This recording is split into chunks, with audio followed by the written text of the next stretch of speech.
What is going on, everyone? Welcome back to another edition of BKNY Hoops. If you are new to the channel, I am your host as always, Rashid White. All right, let's get into it. You guys actually see the title, you see the thumbnail. Multiple teams is actually really inquiring about Day'ron Sharpe. And also, Sean Marks doesn't really kind of seem really kind of committed to him, and there's an uncertain future with him. So let's get into this story here. It comes from was it Clutch Points? Let me see the whole thing here. Okay, so right over here. Here we go. Now, Nets Day'ron Sharpe drawing interest from several teams. It says Day'ron Sharpe faces an uncertain future with the Brooklyn Nets this season, the fourth-year center in the final year of his rookie contract, and will be a restricted free agent this summer. Brooklyn could face a decision on his future much sooner. Okay, my camera's freezing up over here, man. Multiple teams have expressed interest in trading for Sharpe and ahead of the February 6th trade deadline. After a hamstring injury, hold on, let me turn this off. This camera's acting crazy over here, man. What's going on with this camera? All right, let me stop the screen. All right, here we go. I say stop that, but let me just put this back on here. All right. It says Sharpe has built a reputation as an elite rebounder since the Nets selected him 29th overall in 2021. The North Carolina product ranked second, in the NBA in rebounding percentage last season, behind only Andre Drummond. He also made significant strides in the pick and roll finisher, passer, and defender during the 23 and 24 campaign. So, Axe over here, will the Nets trade Day'ron Sharpe ahead of this year's trade deadline? It says after failing to reach a rookie scale extension with Sharpe this offseason, the Nets must decide whether to use a portion of their 2025 cap space to retain him. They were projected to lead the NBA in cap space this summer with the ability to create upwards of $70 million, depending on roster decisions. General Manager Sean Marks has sought to maximize that flexibility.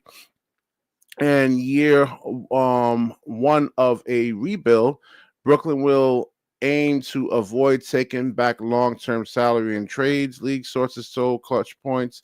But it says after signing Nick Claxton to 4 years, $97 million contract, it's unclear whether the Nets will spend more on that position this summer. If not, they will could seek a cheaper alternative through this year's draft regarding one of the deepest in years, following the Mikal Bridges trade. So we're going to look into the draft real quick and see what type of big men there's out there. I think there's Derek Queen. I don't know if they can get the Duke center Kane, I think the guy's name is. So Marks has a successful track record drafting centers and selecting Jarrett Allen, 22, in 2017, Claxton 31st. Nah, this is a bad selection right here. I'm sorry, man. I mean, Claxton does look like a second round pick when you really kind of think about it, man. Like no offense whatsoever. And Sharpe 29 in 2021. So I wouldn't say that's successful if you're actually looking to trade him. You couldn't really truly develop him. And here's his actual scouting report coming out of college, and let's see if it actually shows up over here. Okay, and his NBA comparison is actually Reggie Perry. Let me see if it's showing up over here. Yeah, so that's his NBA comparison, Reggie Perry. Reggie Perry. That's not good, right? And it says as the NBA has evolved into a pace and space league, interior big men who aren't a three from deep have become less and less useful. Sharpe has missed both of his attempts from deep and shot just 50% from the charity stripe, meaning it will take some serious development for him to even be considered. Wait, what was it? Okay. Oh, okay. Serious development for him to even be a decent shooter from mid-range or the 3-point range. So now he has been working on it. We haven't seen a large sample size of it. So even with all his monster blocks, Sharpe, this is actually coming out of college. Sharpe has averaged less than 1 block per game. Needs to be more consistent in guarding the pick and roll, and often gets caught out of position. Doesn't have great speed. And you know, when you talking about college now, like, you're supposed to be dominating college, right? You know, like 1 block in college is actually not good. You know, so like, let me see if I can think of a metaphoric analogy. Um, uh, it's like if I'm playing against like 10, 11 year olds and I'm struggling to block their shot, you know, like that, you know, because there's a big difference between like college and pros right there, man. So that's his scout report out of there coming out of college. And, you know, and I know this is like 4 years ago, 5 years ago, but he hasn't really played that many minutes to see, you know, to see any kind of real improvement. So let's look into the actual draft and see what kind of replacements there actually that there could be. Now, the Nets do have multiple picks in this year's draft, and definitely a big man is absolutely on the table right here. So also actually Derek Queen has actually risen because he was actually at number 20, so his stock is actually risen. So I don't know if you wanted to actually take him with the first pick. I mean, the Nets are projected to be right around here, you know, numbers between like number 7 and number 9, based on all the actual mock drafts out there. For some reason, they don't have even like NBA Draft Net. They didn't really have the Brooklyn Nets really at number 1 even before the season even started. So they have the Nets picking somewhere around the 7 to like the like 7 to 10 number over here, man. So would you want to waste, you know, your first round pick on Derek Queen? I don't know. I mean, he. But he is a power forward. He's actually not a center. So come on over here. He's something that could be better than Day'ron Sharpe. We got to look at these guys over here and then see, are they actually better than Day'ron Sharpe, you know? And then you can actually, and I don't know what you even like would get in a trade for Day'ron, right? He's a restricted free agent. It's not definitive whether he's going to really kind of stay with the team or not. So let's see some other bigs over here, other sensors. Roscoe, this is the Australian sensor right here. The Nets can actually really get him. He's projected to actually be at the 17th over here, so the Nets can probably get him. And there were some other power forwards that I was looking at over here. I'm gonna really go through this draft and actually see. Really kind of one day just go through all these players, go through the scouting reports, look at all the film, and then see. Yeah, I mean, it's not that much options, really. There's not that many sensors. There's a couple. There was this one dude from Australia, no, from Europe. So let me get the link up in here, man. And let me get the link in here. Let me get your guys' thoughts on it. And yeah, Jonathan, DJ, get on up in here, man. We back this. Well, let me not even brag about that, man. I'll be inviting trouble. So, so this guy over here, Johanny Broom, he's 6'10". Let's see if he can actually shoot. So you see what you know, in terms of like offense, you see what these guys are actually, you know, what they're looking for is a guy who can actually space the floor and that has some decent athleticism to them. All right, Jonathan is getting on up in here. All right. Yo, what's going on, man? Hey, BK. Good evening and not good morning like yesterday. Yeah, man. Yeah. I just took a nap, man. So I'm still tired right now, man. I don't have the energy right now. It'll come. It will definitely come within the next 10 minutes. Good to know. So you want to hear about the Day'ron stuff? Listen, I think you have two choices at the deadline. You either keep Claxton and trade Day'ron, or you keep Day'ron and trade Claxton. I don't think Marks wants to keep both of them. And the thing is, if you attach Day'ron to a Johnson or Doe deal, you probably get more assets in return. Whereas if you find somebody for Claxton, you can re-sign Day'ron, reset your whole center system, and have even more flexibility to go into the future. And like you just said with the draft, there's a couple of bigs we've talked about, Common Maluak and Derek Queen, and there's I think another center or two in that draft as well. So if our goal is to maybe get another center, trading Claxton and keeping Day'ron has more advantages than I think some people want to admit, because Claxton, you already know what you're going to get from him. Temper tantrums, some defense on some nights.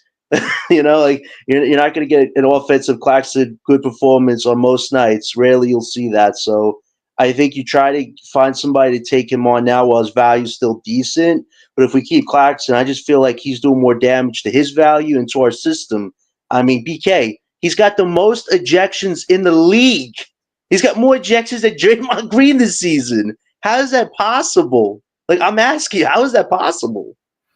I mean, listen. He's the type of player that has to play because he doesn't really have much skill.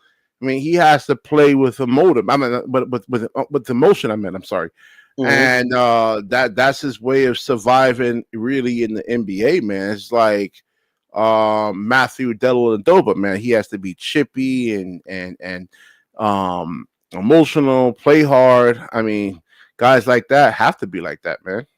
You're right. But it feels like he's self-sabotaging himself, because these things, I like what Frank Isola said. You don't want to get a bad reputation with the refs, because if they know you're a hothead and you do these antics, they're more likely to call more fouls on you in the future. So not only is Claxton hurting his value with referees or his value in the league, he's potentially hurting his value with us, because how is Jordy supposed to say, young guys, look at Claxton. He wants to be a leader on this team and wants to be a defensive player of the year, but this guy gets kicked out of a couple games during the season. You don't want to flake like that.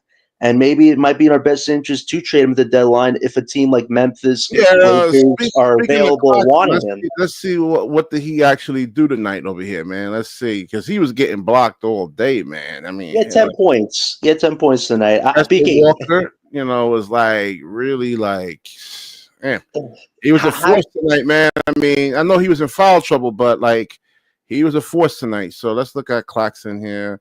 He had 10 points. Oh, let me expand this over here. Let's see. So 10 points. At least he got around his season average, man. But how did him and Ben Simmons look together, man? That's not bad, right? It wasn't crazy horrible on defense. I think they had some decent defensive moments. I think they had two plays together. Simmons, how the hell did he hit that fadeaway mid-range shot? I'm still like wondering if my screen froze, because he actually hit a jump shot from like 10 feet away or something like that, from more than 10 feet away. I was just no, he's shown it in practice. I mean, he showed it in practice. I mean, like not practice, but like the scrimmages. Yeah, but that's one of those rare jump shots you haven't seen from him. And he was on the attack tonight. I'll give you that. He did body up Lauri Markkanen and knock him on his butt. So Ben was trying to be aggressive tonight. The free throws, he took 6 free throw attempts and hit 5 of them. I don't think you'll ever see Ben Simmons hit 5 free throws for a long time.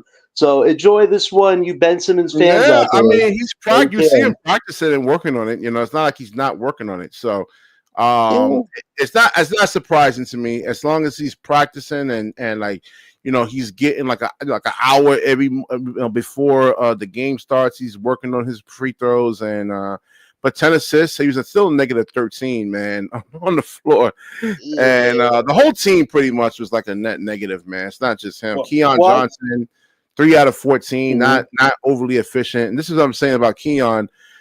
I just hopefully like he gets into like the film room and just really starts like learning how to play the game and then work on some things like a pull-up jumper and but 0 for 9 from the 3-point line over here, man. He was a net negative, man. I'm surprised his plus minus is higher than that. Well, he does need some scrappy notes on defense. Let's remember, he's a placeholder until Thomas comes back, and then he'll likely go back to the bench. I thought it was interesting that he played Clowney, Simmons, and Claxton tonight. You haven't seen that yet in the starting lineup. And, I think he had some interesting defensive moments, some blocks at the rim. Offensively, obviously, it was going to be a trudge when you surround 4 non-scorers with Cam Johnson. So if Coach Jordy would have won tonight with 4 non-scorers of Cam Johnson, you'd have to say he's in line for Coach of the Year. The fact you could get 4 non-scorers and Johnson to be that competitive for the first half of the game, I got to give Jordy's props. Well, he's starting to get. He didn't finish. He didn't put Ben Simmons back in the game, right? Like I said before, Cam Johnson, Ben Simmons, Cam Thomas. You don't have to play these guys in the fourth quarter, man. he has to look at the bigger picture. So hopefully, and I get it. I mean, his wiring is to actually win the game. I get it, but he has to think big picture. But then again, it's not guaranteed that the Nets get a 1-3 pick, and even if you do, that's one guy, right? You still need like a team to put around a Cooper Flag or Ace Bailey or Dylan Harper. You still need a squad, man. This was an important loss for us because now we're in the 11th seed. So now we're just hoping Philly and maybe the Hornets pass us by in the next few weeks. So we have a tough stretch coming up. One of my friends read the schedule, and the Nets have like a lot of tough opponents coming up. So this might be the best time to get Johnson Doe out of here and let the Nets, record go the way it should, and then you'll be in line in that top 5 bracket. Why would you listen? All right, Jonathan, you have me scratching my head over here, man. How? DJ, you hear this? Even if you get rid of listen. Even if you actually get rid of Cam Johnson and Doe, right? And you get this number 1-3 pick, you can't surround them with garbage. Oh, it's a process. Do you understand that? Yes, it's a process, but we have all different assets to work with. So it's not like we have nothing to build up over the next 2 years. Yo, dude, DJ, am I right about that or what, man? Am I bugging or what? But it is what it is. I mean, Charlotte, when they got LaMelo, they didn't have no squad. When Wemby got to the Spurs, they didn't have a squad. But look what's their record right now? But BK, it takes like a year or two for the pieces to come together. We get Harper, you got to build more pieces around him, but you need the piece. We don't have the main piece yet. Listen. You don't have to play them like tonight. You don't have to play them in the fourth quarter, like Ben sat, right? You don't have to play them in the fourth quarter. Now you still get the actual bad record. You get what looks better: Ben Simmons, Cam Thomas, Cam Johnson, Cooper Flag. Or Cooper Flag and a bunch of parts on the. I mean, what looks better? Wait, hold on, BK. You can't certain vets. You can't just keep on your team. Certain vets got to go with contenders, bro. Exactly. Johnson wants to go to contender. He's covered his bases this year. The fans like him because he's loyal. Johnson, he doesn't even have to come out and say he wants to be on a contender. His play shows that he needs to be on a contender. Right, and he has a worry thing. He had a bad game, so he's not going to look like this on a contender, though. Yeah, no, but BK, he had a bad night tonight. Even though he gave you 18 points, he was bad. So you don't want to play meaningless games where his value goes down. He was on a scout report now. Give them 20 points. BK, it was the Utah Jazz. BK, they're not exactly a top. No, they were doubling him. They were blitzing right, him. But they took the ball out of his hands, and that's why you got to train him to a contender. That's why you got to train him to a contender while his value is good, because he's going to play a lot of these games where his numbers are not always going to be 20 plus a night. You don't want his value to go down, and then for a team of Dylan say, "Hey, Johnson was good in the beginning, but he had like 5 bad games." Hold on. We've seen this from Cam Johnson in the past. This is not like an anomaly. We've seen small sample sizes of this. It's not like this is not the first time he's actually drove to the basket, right? Put the ball on the floor. Yeah, he did it when Booker was out. Consistent. Wait, what, DJ? When Devin Booker was out, he did it when Booker was out. Right, yeah, exactly. Right. But BK, you know the say keep vets though, BK. Like DeMar DeRozan, the Spurs didn't keep him when they could have kept him and paired him up with Wemby. But they didn't. But he's a Asian player, man. I don't know. But Cam is a young vet. You know what I'm saying? 28, still in his prime. There's a difference. But he's a role player guy. You can't maintain this. DeJounte Murray and paired him up with Wemby, but they didn't. I don't know. It's just, all right, to me, like, it's hard getting shooters on your team, right? Like basketball, like all 20-something teams is looking for shooters. So it's not like we can say, oh, well, we'll just get some shooters in the offseason. We don't know. A lot of teams are looking for those guys. And then, if Cam was older, like 34, 35, then I'm like, yeah, I definitely want to get rid of him. But I just don't want to see the like Ace Bailey, Cooper Flag, or Dylan Harper if the Nets do get him. And that's the thing, you're not guaranteed to get him. Let me go back to that draft board again. Oh, please whip up the mock draft. Yo, DJ, he's got this obsession that we're going to pick 8 or 9 just because we're in the play-in right now. We're out of it now, but he's saying that's where we're going to be. But you have to lose games to get to that top 5. Hold on, DJ. Am I wrong saying the probability is, like if you had to bet, right? I'm betting more on the Nets picking around like number 8 or 9 rather than 1. So you have us in the plane. Oh no! I mean, there's a lot of teams though. Even if the Nets do lose, right? There's still other teams out there that are bad. And there's not a guarantee that the Nets actually get a 1 through 3 pick. It's the probability is much higher of them getting 6, 5, 7. And that all depends on Jody Fernandez, man. What do you think about Ben Simmons' performance tonight? No, it depends on the organization, the GM. Right.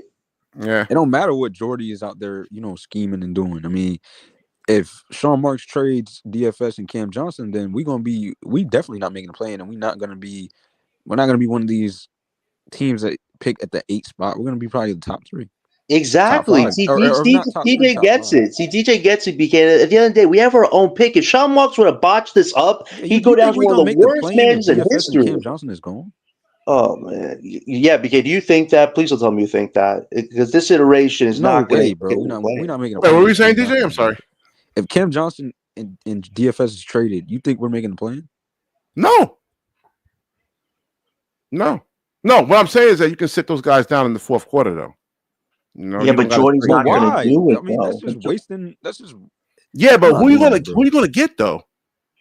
BK, did you see the list that came out from Evan Series? So there's 10 teams that have checked in on Johnson already. The Kings are trying to make an offer right now to us with Devin Carter and a couple firsts with Kevin Huerter for Cam Johnson because they're doing bad right now. They lost again. The Kings did to the Lakers. Don't need no scoring. If you watch that Lakers game tonight, they don't need scoring. They need defense. Well, they need something. And Fox is telling them they could take DFS.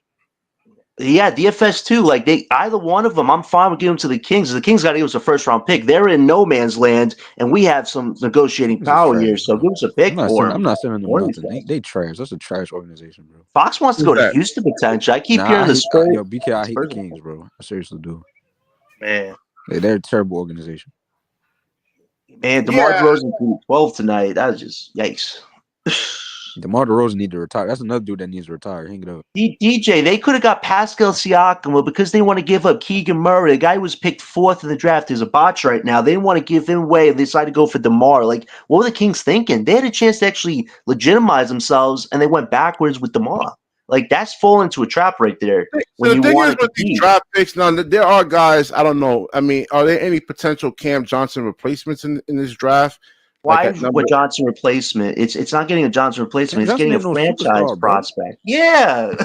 Come on, BK. Are you going to win with one guy though, Jonathan? It starts with getting in the top 3. It starts with getting in the top 3. BK, what he's doing is cool.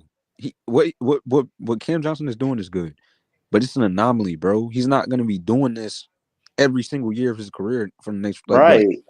Like, he's not going to keep doing this.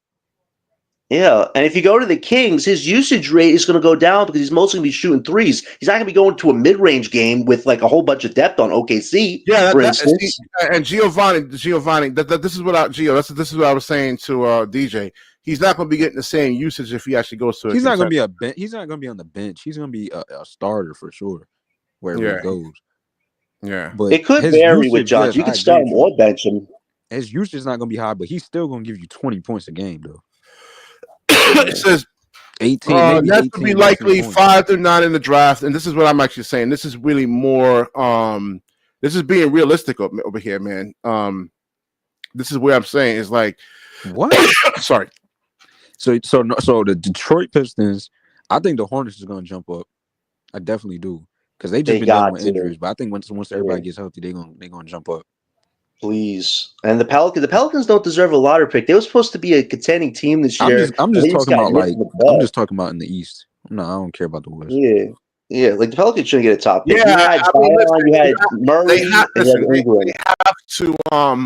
They have to get like if you trade these guys, like if you trade all the veterans, and that's including Cam Thomas too, man. You know, you may have to get rid of Cam Thomas. Why get rid of Thomas when we have $100 million at that point? You have to give it to somebody. We don't need to get rid of Thomas yet. There's guys in free agency. I mean, there's a whole bunch of free agents in 25 and 26. So you're going to let Thomas go for nothing? Come on, BK, listen. That's crazy. No, I'm saying you trade. I mean, you'll get something back for Cam Thomas. Nothing. You're going to get nothing back. Maybe a protected pick, but his value is low right now. Listen, if you want to lose every single game, then you're going to have to probably get rid of Cam Thomas. You're not going to get anything good back. BK, what are you going to do with that $100 million of cap space if Thomas doesn't get at least 30% of it? You're going to give it to who at that point? you give it to a bunch of guys, like 1-2 year guys, like So like what Detroit did, pay a bunch of vets. Yeah. Yeah, but who? What you give to another Tobias Harris guy like $50 million and have their cap space? Oh my gosh, that'd be horrible. That's why you got to resign Thomas. Listen, it's a gamble. You have to get rid of. If you got to get rid of Ben Simmons, you got to get rid of all of these guys. You saying just go for the full, like try to go for it, and hopefully you get a 1-3 pick. It's possible the Nets can pick 4, 5, or 6. Right? I mean, we'll see. And it's possible that we pick number 1. It's possible 2. too. I don't think we need number 1 though. That's the good thing. If you get number 3 and we get Harper, it's because those other 2 teams prioritize ticket sales over Harper's skill set. I'm open to Harper. I really like what he's doing. Ace, can I be honest with you, DJ? Bro, I'm tired. I know, but Ace worries me a little bit right now, bro. I'm tired of that, bro. I don't want. No, DJ, I agree with you. I listen. I'm still high on Ace and Cooper, but Ace especially, man. I feel like his confidence is shot right now. Like he's more reserved than I thought he was going to be. I mean, it is. I mean, hold on, man. Gio, the thing is, I want to see it because I'm surprised a little bit with him. Nets get rid of all the vets. I mean, these guys could play hard and they still could be in games. And Cam Thomas could close games out, man. I get it. When he's saying that Cam Thomas, his defense actually has gotten better. BK, the strategic thing is you re-sign him, and then a year or two down the line, you see what his value is at that point, because we're going to have to come to a crossroads where we decide if Thomas is actually part of our future. Rather re-sign him, let him build up his value, and then you could decide down the line if you want to keep him or not. That'd be the better time to do that. This right now doesn't make any sense. He's got no value to a lot of teams in the league right now. I don't see him trading Thomas right now. Yeah, I don't see his trading right now because what the team's going to offer? A protected pick? That's nothing. Yeah, what are we going to get back? We're not going to get no superstar. Yeah, you're getting nothing. He's only making $4 million. Let's remember, he's only making $4 million right now or something. He's not even making $10 million. Even clamoring. Cam Thomas hasn't even been on the trade. Nobody's clamoring to go get Cam Thomas. Yeah, it's a disadvantage to us to trade him for nothing. Kuzma, Cam Johnson, Zach LaVine, Vucevic. Nobody wants Cam right now, bro. Yeah. So it would make no sense to trade him, BK. Jordy. Listen, hold on. What I'm saying is that Jordy Fernandez is still going to command these guys to really play hard, right? As you play hard, you're going to be. I said this a billion times already. If you play hard, you're going to be in games, and Cam Thomas could be in a position to actually close games out, right? Because he's looking to actually make get a contract, man. But BK, if you want to sell tickets next year, you need Thomas to try to keep you competitive at least. If you get rid of him, I think Brooklyn fans are going to skip the following season. You got to think about it too from a market standpoint with Sean Marks. He's going to want somebody on this team to at least give you close to 30, 40 points. Well, whoever we pick, if we pick a Cooper or Ace, that's still marketing, and you're going to still get market off. Right, that too. But you need pieces, like especially you said. Cooper Flag, because I think Cooper Flag, out of all these people, he really got the market. Like you can really market him because he already has the fan base. I think the market through those guys, which is the fun. Let me let Podthorn go, man. Podthorn, what's your whole? Had the fans with him, you know what I mean? Podthorn, what's your whole take on this Day'ron thing, man? And is there any kind of replacements in the draft? You watch college basketball. Derek Queen, what do you think about him? I don't think he's a Şengün or anything like that, man. And he's a power forward, not a center. He's a good scorer. He's a center right now. I mean, it depends on what he measures at the combine. If he measures 6'10", he's a center. If he measures 6'8", he's kind of lost. He's played center his whole life. Yeah. You know what I mean? That's been his AAU position, his high school position, his college position. If he measures out to be Day'ron Sharpe size, it's gonna hurt his draft stock tremendously. He's gonna fall a little after 10. Which is like a no-risk move for the Nets if they were to get a guy who I think has top 10 talent, but may not have top 10 size. That it's the same reason why Day'ron led the NCAAs in rebounding and barely got drafted. Some people think he got overdrafted. Day'ron? Yeah. Yep. Even though he got drafted low, some people think he got overdrafted. A lot of people. I went over his scout report, and you're probably right about that. Yeah. So I mean, and I don't hate Day'ron or anything like that. It's not. I'm not saying that. But when we're a good team, when the Nets are a good team, Day'ron Sharpe won't be a part of it. The Nets have no talent right now. Like all these guys that you're looking at are, the close to 30-year-old guys. They're not a part of what's happening. Going forward, if you look at the tank, if you even look at the tanking teams, Detroit has Cade, Utah has Laurie Markkinen and that other kid that just dunked on Wemby. Walker Kessler. No. John Keontae Collins? George, Taylor The- Hendricks. No, the wing guard guy. I forgot his name. Kason. I forget his name. Oh, George. There you go, Keontae George. There we go. Yes, and they have talent. Like even Washington has more talent than the Nets do.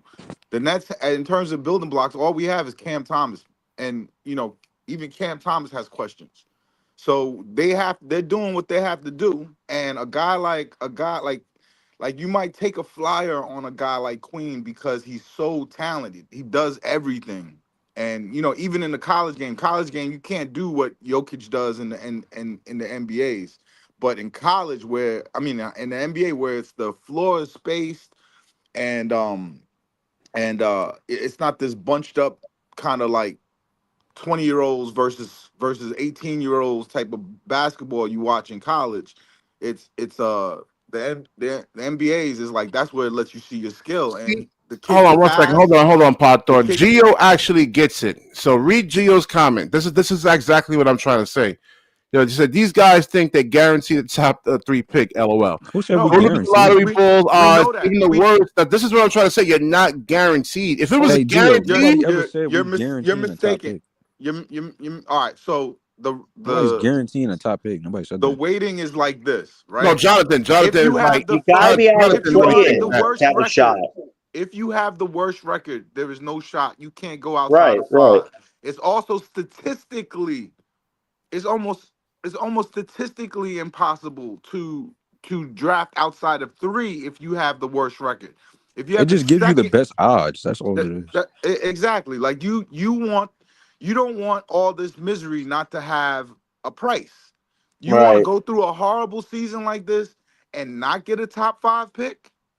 That don't That'd make be even no sense. worse. That BK, That's- why would you want to suffer this season? Then you get rewarded the 20th pick. That's even worse. Like Why if you not make pay the price to actually get something good out of it? like the point we trying to make is like if you make the play-in, you're giving yourself a lesser chance to get the top Yeah. 3 picks. And we're not going to That's do what all the it is. Hawks It's did. just The odds. Hawks Like, were an it's anomaly just a better last year. odd to lose.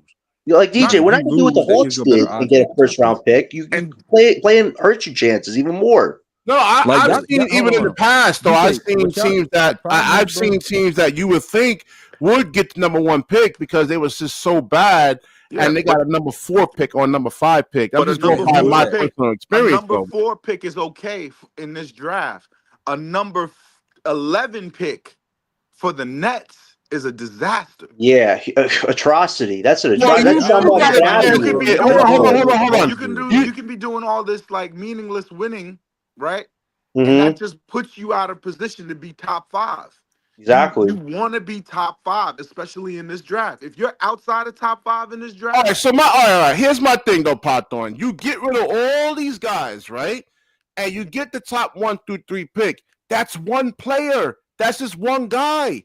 We have cap build up, space bro. and draft picks. BK, we have assets to build Charlotte, with. bro. it's hard to build BK, a really, really You good gotta team, build up, man. bro. BK, That's we what the have rebuild is assets to called. work with to construct the roster, okay? We have to figure out what to do with the cap That's what a space next rebuild and we're summer. Y'all gonna just be bad impatient. for 2 years. Next year's bad is gonna be more fun than this Nah, year's BK bad. just The impatient. reason bro. why Yeah. next year's bad is gonna be more fun is because you're gonna have at least 4 Nets draft picks to evaluate and watch young guys come in and try to see who the next Nets are. On this current team, it's miserable because none of these dudes really gonna be a part of the Nets when we start winning, except Cam Thomas.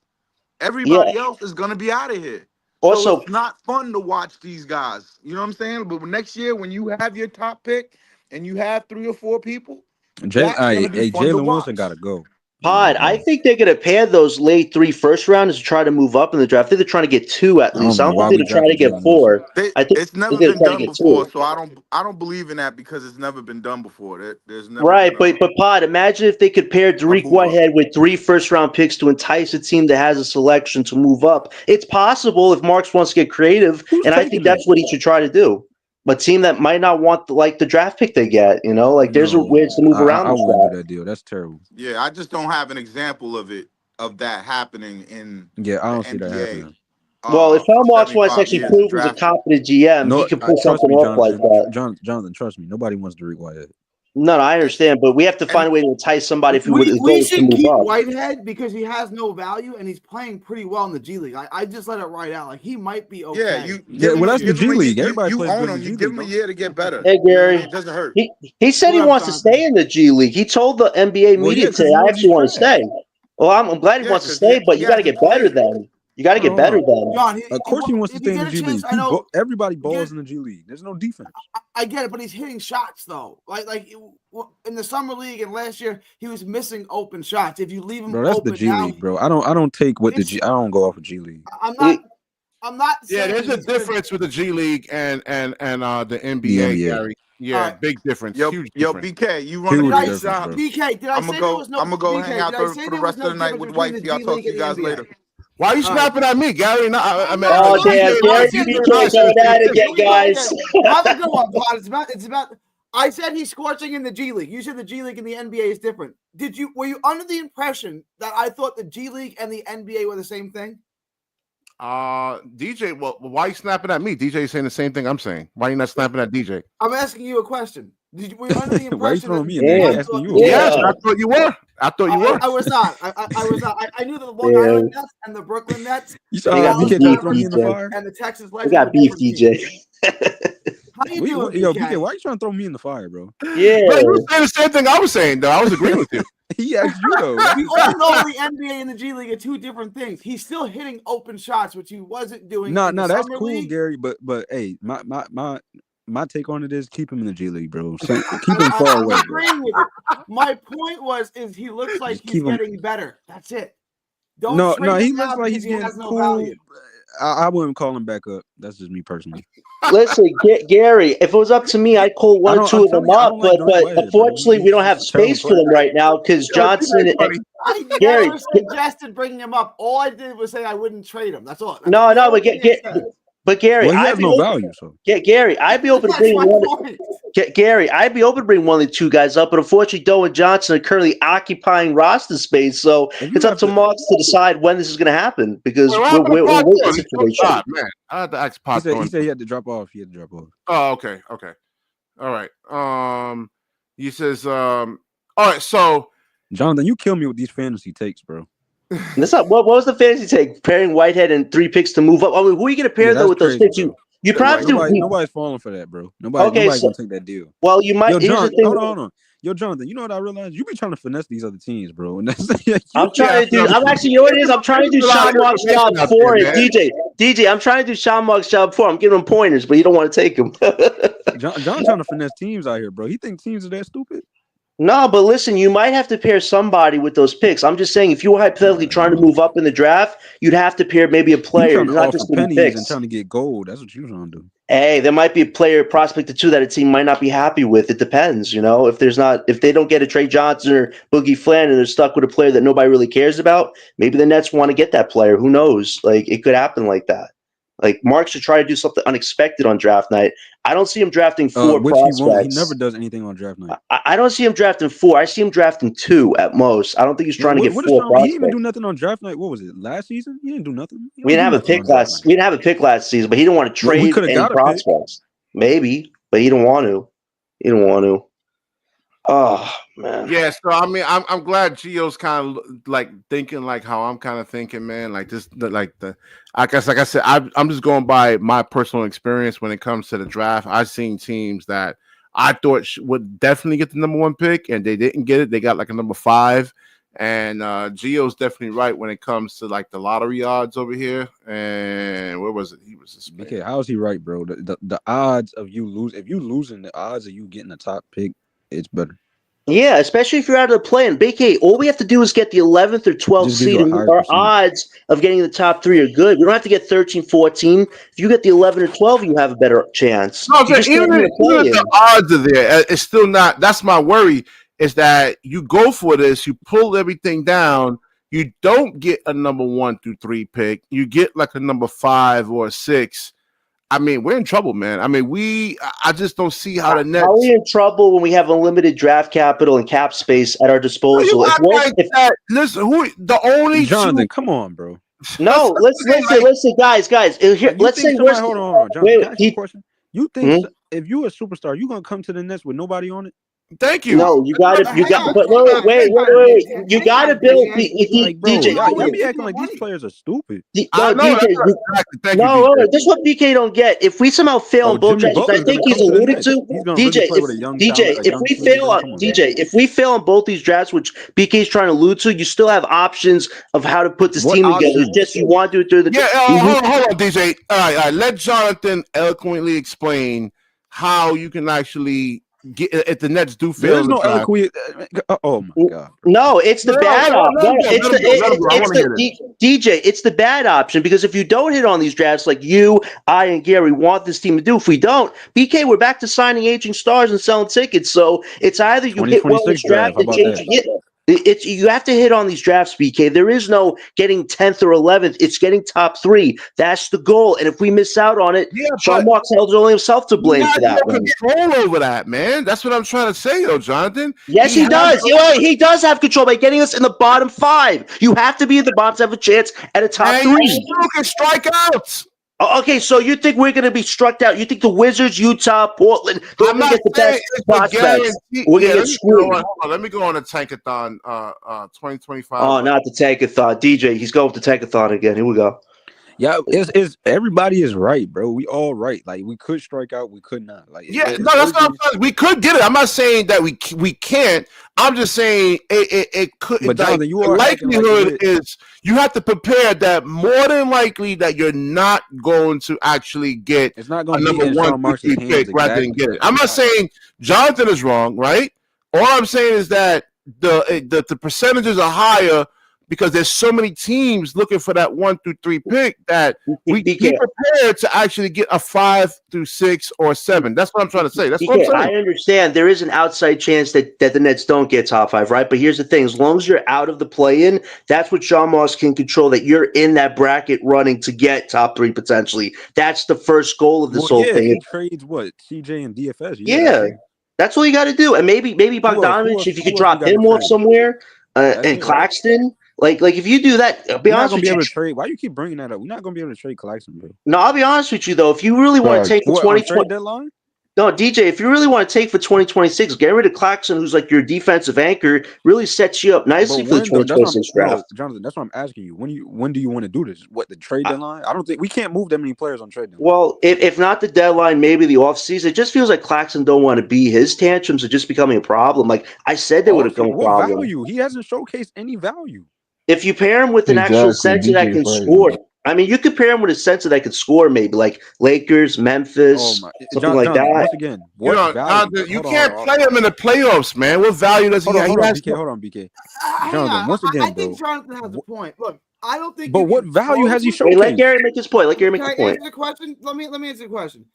He can block shots. He's but DJ saying what? Not this year so much, but in the past, he's been a premier shot blocker. Right. Off the pass. That's what they're doing. That's the pass. All right, let Gary finish his point, guys. Let Gary finish his point real quick. Come on. Hold on. Because I know where Gary's going. Gary, my thing is he's a premier switch defender that can guard and that can stay with a ball handler. Like he's proven to do it. That's why he's hold on, BK. Gary. Yo, Gary. What happened tonight? I'm not saying he's good. I'm saying that he has a skill that teams value. Just like I don't think Cam Johnson is good, Gary, he has a skill that people value. Hold on, Gary. Gary. Yeah, go ahead. So we trying. You can see we are tanking, right? But trading Claxton will be hard because his value this year was boo-boo. Shooter he put his value up, so the Warriors won, and now they playing trash. Cam Johnson, they're going to want Cam Johnson. I didn't know that. And then you could get Clint Capella and then buy out Clint Capella, who's on an expiring deal. You could get Marcus Smart, who Memphis doesn't want. Hold on. Because Claxton would be of more value to them than Marcus Smart is. What? Yes. Claxton is Ja's personal guy, and Smart hasn't done well. I don't know. Hold on. I'm not tripping. I think Neither one of them two Go ahead, dudes. DJ, finish him off. Yeah, please, DJ. Finish one off. Wait, Gary's making a astute point about potentially doing Claxton for Smart. Hold on, Jonathan. Because Jonathan don't like to admit when he's wrong, though. So yeah, how's that a wrong deal, DJ? How's that a wrong deal? Hold up, Jonathan. Marcus Smart and Claxton have been trash this season. So what are y'all talking about? But who's defensively more better to John Morant's ability to stay on the team long term? It ain't Smart. But they winning. Hold on. Why would you trade? Why would you mess up your team if they win? They winning. What's the point of making a trade? But Smart is Smart a difference maker in that? Because he's playing off the bench now, right? He has mostly given. You see, but do you know? Because you asked. Are you watching the game? He's missed most of the season. How many games? Man, so what? Hold on, Gary. So what? They winning. Exactly. So winning teams don't look to improve. I don't get. I mean, you can always look to improve, but why not? But why would you mess up? Gonna be the hold on. Why would you mess up your chemistry when heading into about to get headed to the playoffs when you already winning games? Like you got to. And Zach Edey is better than Claxton at this current moment. But Edey's not better than him on defense, though, on certain occasions. But they gonna need offense. What are you guys talking about when it comes to exactly, BK? Hold on. What defense are you talking about? I'm talking about who you can close with. Wait, BK. I'm talking about who you would close. Would you rather close with Edey or Claxton in a fourth quarter scenario? Who would you rather close with? I'll take Zach Edey. I'll take Zach Edey. Okay. That's not easy. That depends. What do you mean depends? He gives you offense. John, right, exactly. Claxton's not good. Like, can we just he's not good. Now Jonathan likes Claxton. No, oh my God. John likes y'all flip flop around here, bro. Yeah. Gary, you want to look at that box score? What defense? Bro, his defense have been nobody wants no value. Like, hold on. Nobody wants. I'm gonna give you player. Nobody wants. It's like D'Angelo Russell. Nobody wants D'Lo, bro. Nobody wants Claxton. But D'Lo has zero value because defensively gives you absolutely nothing. God, yo, John, Claxton can give you a fraction or something. No, but wait, Claxton can give you fractions. Wait. Can I say this one thing? Defensive metrics wise, Claxton is a good shot blocker and a decent rebounder.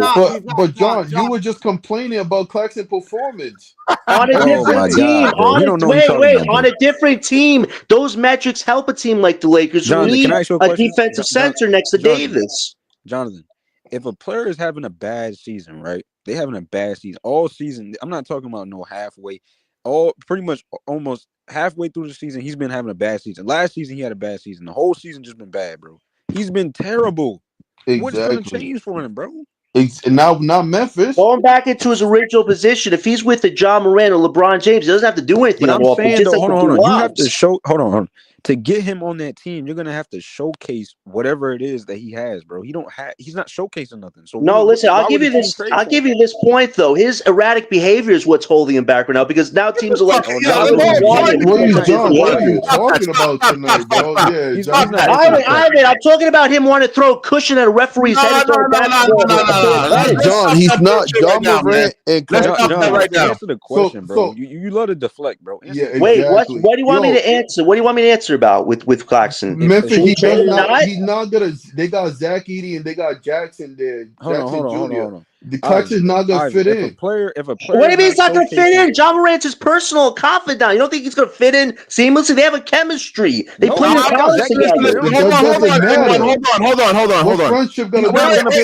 Hold on for a second. Hold on. Exactly. Stop listening to the coming from a Dennis Shooter apologist like you, Ivan. Come on, bro. You see, you deflect. We're not talking about Shooter, bro. What are you talking about? No, because you said a BS statement. You said Claxton doesn't fit the system. Then why did Memphis want him this past summer? Ivan, come on. So you trying to say Jackson? You trying to say that Jackson Jr. and hold on. Go ahead, Ivan. Correct me if I'm wrong. When they wanted Claxton, did they have a center at the time? Nope. They didn't have Zach Edey at the time. No.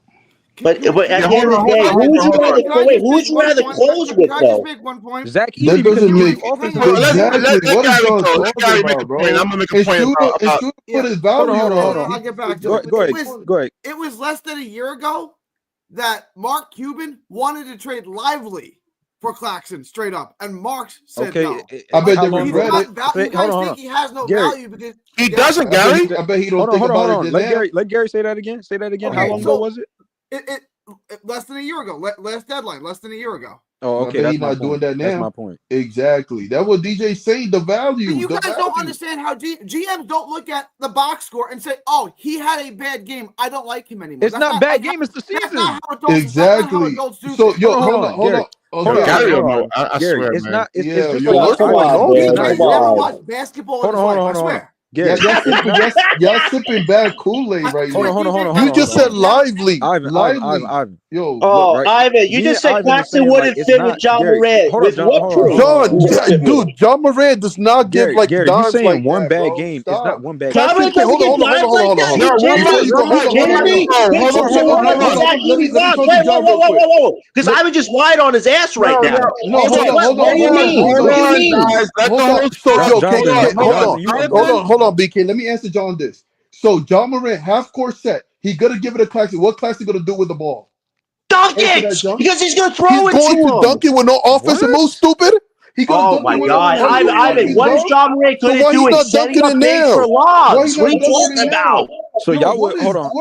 talking I about, just bro? want to make What are this. I you want to make talking this about? clear. So Because you Yo, want to Claxton keep got no Claxton, man, for offense. What are some you weird talking about? reason. Ivan, because we about to get to the bottom of this because they making no sense. First is they don't want to close with Claxton on our team, but they want to close with Claxton on a different team because they Exactly. got John Moran. Let me, DJ. Let me answer this. I don't think he's good. I don't think Cam Johnson's good. There are teams out there who value what he Cam does. Johnson's good? But okay, I Oh get what my you're God. saying. They can value a player like him, like his skills, but he's not showing that skill set. Exactly. Yo, you can implement. GMs don't change Yo, their mind on a player that they've been watching They for have. 5 years. There was because hold he had a on. bad. I've seen plenty of GMs change their mind on players, and they shift over to another player. So what are you talking about? No, when someone's done something for 5 years, DJ when someone's done something for 5 for some years, common sense. I just Common wish that sense, BK dude. You would watch lied about John basketball. Moran That's all not I becoming wish. I'm too not, bro. Claxton. You I just saying wish Claxton can BK create his would own watch shot in the fourth basketball. quarter.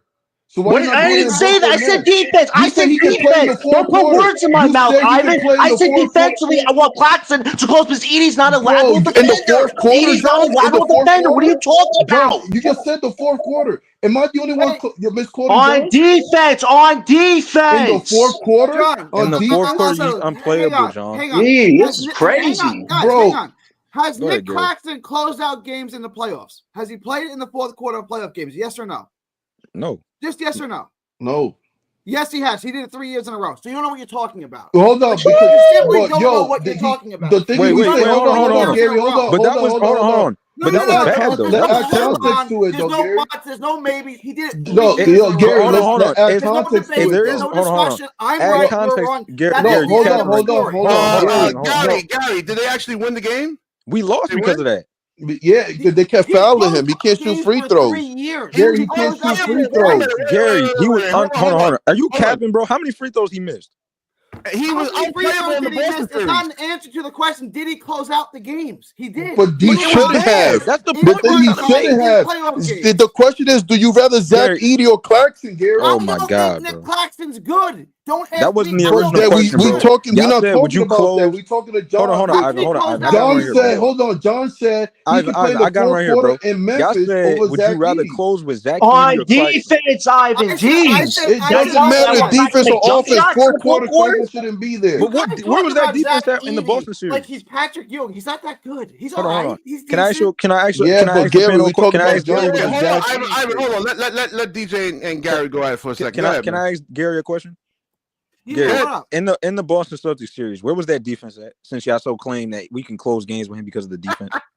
The one that they won or the one that they lost? We got swept. What you mean? No, hold on. Let me ask Gary a better question. Gary, hold on, Gary. Let me ask you a better question. No, What's better, Zach Edey? Hold on. What better, Zach Edey or Claxton? Hold on. That's the real question because that's a debate. Hold on, Ivan. You'll get your chance. Hold on. Let Gary respond. Let him respond. Go ahead, Gary. What's the question? DJ, you said that his defense is the reason why he's playable in the fourth quarter. I gave you a series where he was. What was the defense? It was non-existent. Okay. The Boston series, remember? The Boston series? Do you not remember? You brought it up. You said 3 years in a row. 3 years in a row, he closed out games. And Bruce Brown was one of our best players. And what happened in that series? That's what I'm saying. What happened? The Nets lost to Boston. Because of who? I'm not. I don't know. I don't. It rhymes with. It sounds like I don't know what like you're trying to get at. Nick Claxton. Hold on, I got a different question, Gary. Gary, I got a different question, Gary. He's not Gary, hold understanding, on, bro. Gary. He's not Hold on, understanding the hold on, fact Gary. that Yo, What is your Gary, question? I have a different Hold question. on, It's Gary. not complicated. When Claxton Do you played in think? that fourth quarter, he missed pretty much all his free throws. What did he go? 0 for 11? 0 for 11. Yep. I never suggested he was a good free throw shooter. I never suggested. Then why would you want a player like You that to can't fold? play him in a playoff series, Gary. You can't play him. You can't play him in a did playoff play series. Okay, No, Yo, you cannot.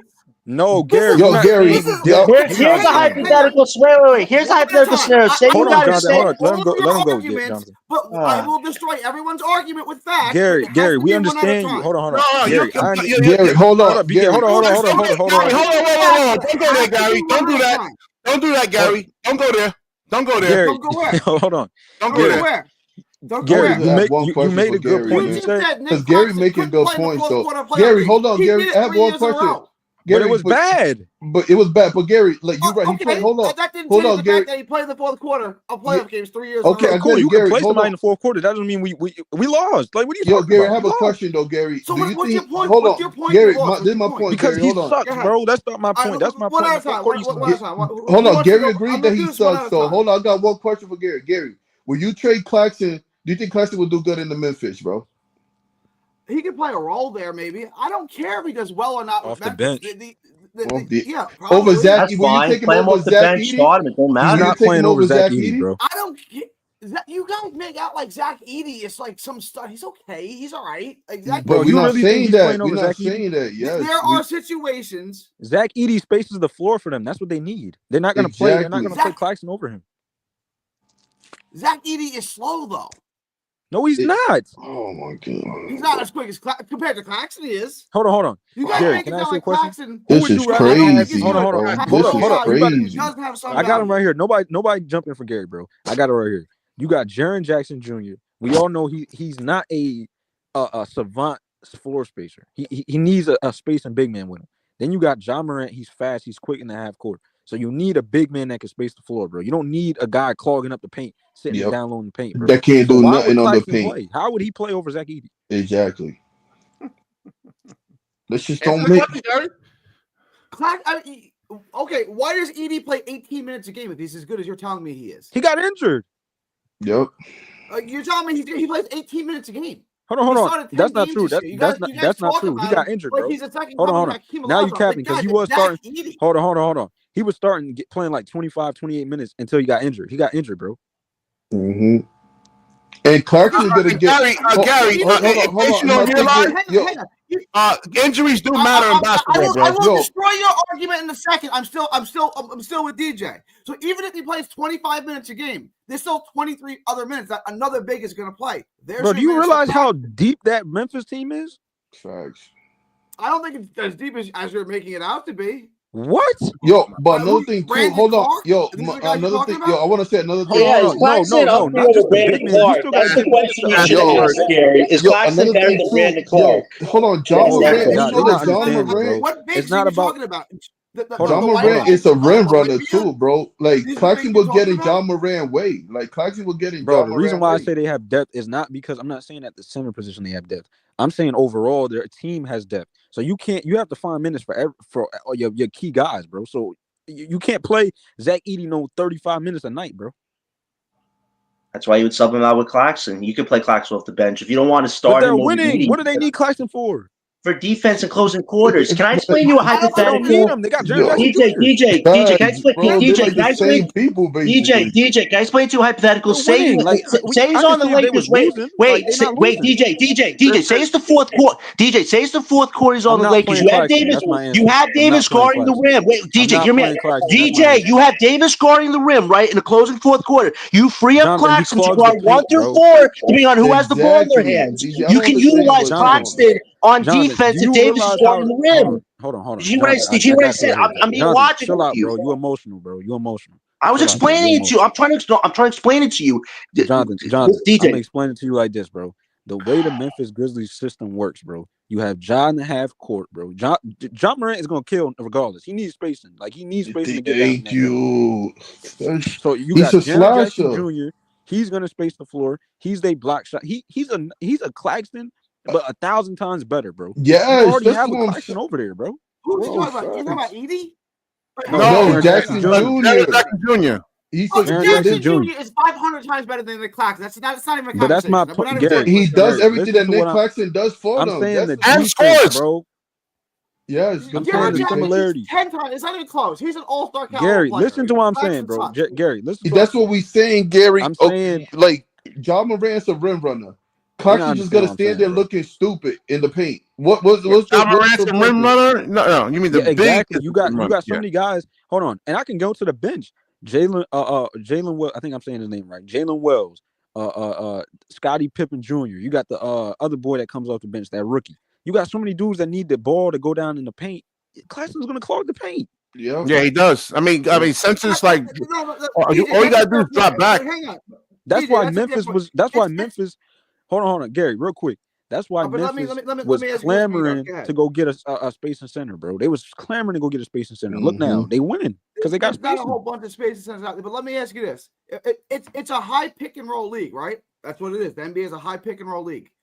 Who could you attack in the pick and roll at a high pick and roll? Claxton or Edie? Who's easier to pick on?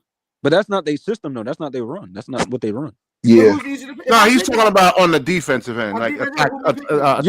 Of course, it's Claxton. No, but but hold on. But we go. But Gary, the thing is, have y'all watched? Hold on, Gary. You can't do a high pick and roll. This. Not every team succeeds off that. It's facts. That's what I'm gonna say, Gary. Trey Young will do better with Claxton than Ja Morant will. Ja Morant's not. Yeah, that's why I agree with him with the Hawks take. Yeah, with the Hawks take, that makes more sense. Like it makes more sense. You can't hold on. That's what we're telling John. Like, I feel like John throwing Claxton to like weird places. Like no, what? How's the Lakers? How's the Lakers a weird play? Wait, Ivan. What is the Lakers setting them right now next to Davis? I don't think John ever watched John Morant. Hold on. Let's check out. Stop listening to the Locked On Nets guys. Oh, stop bringing them up. They have nothing to do with the BK. Use your intelligence. Use your brain. They have nothing to do with the conversation. That Memphis thing, and you're just running off of what they're saying. Oh my! So BK. So let me get this straight. BK, let me get this straight. No, because you want to bury Claxton, right? He doesn't fit the system. I think we can all admit this. He don't fit the Memphis Grizzlies system. No, we can't watch our discussion, so he doesn't understand it. But BK, you want to get rid of Claxton so badly, but the teams that me Gary suggests, the Hawks, the Lakers, Memphis, hell, the Pelicans, you don't think you could get a deal for those teams that can maybe utilize him better than we can? He doesn't obviously fit our system. Listen, the key to success, right, is having a center that can space. It took Boston when they got Porzingis, he could play the 5 and space the floor. Yeah, how long it took them to even you need a center that can space. They want to change like Claxton. All right, so if you put Claxton like the Lakers, they had Porzingis throughout not the playoffs, but during the regular season, they definitely needed Porzingis. But see, the problem with Porzingis is like I just said about Edie. You can pick on him in the pick and roll. Like he's what? To pick on. Yeah, nah, Porzingis can hoop though. Nah, but the Celtics can hide him, bro. The Celtics is such good. Nah, bro, the Celtics are one of the best. They can hide him, Gary. If you gave me a choice, Porzingis Celtics don't even need him to win. That's the crazy part. Exactly, I agree with John on that. They don't even need him to win. Porzingis is overrated. No, what? That's not what that's not what he's saying. That's not what we're saying.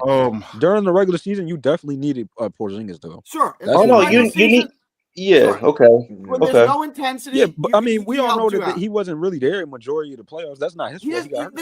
They don't need him in the playoffs. It's like the Knicks with well, that's just because Jaylen Brown and Jason Tatum was so elite and they played no comp. Yeah, that's true too. So, all right, let's be real. You all know why they won. They had no competition. Porzingis doesn't make him better in the playoffs. Like he really doesn't. This year he will. We'll find out. But hold on, Gary. Hold on. I want to say this though. When he played last year though, when Porzingis right now. Yeah. So they matched up with the Cavaliers, and you got Jared Allen. You not gonna have Porzingis and bring him out into the perimeter?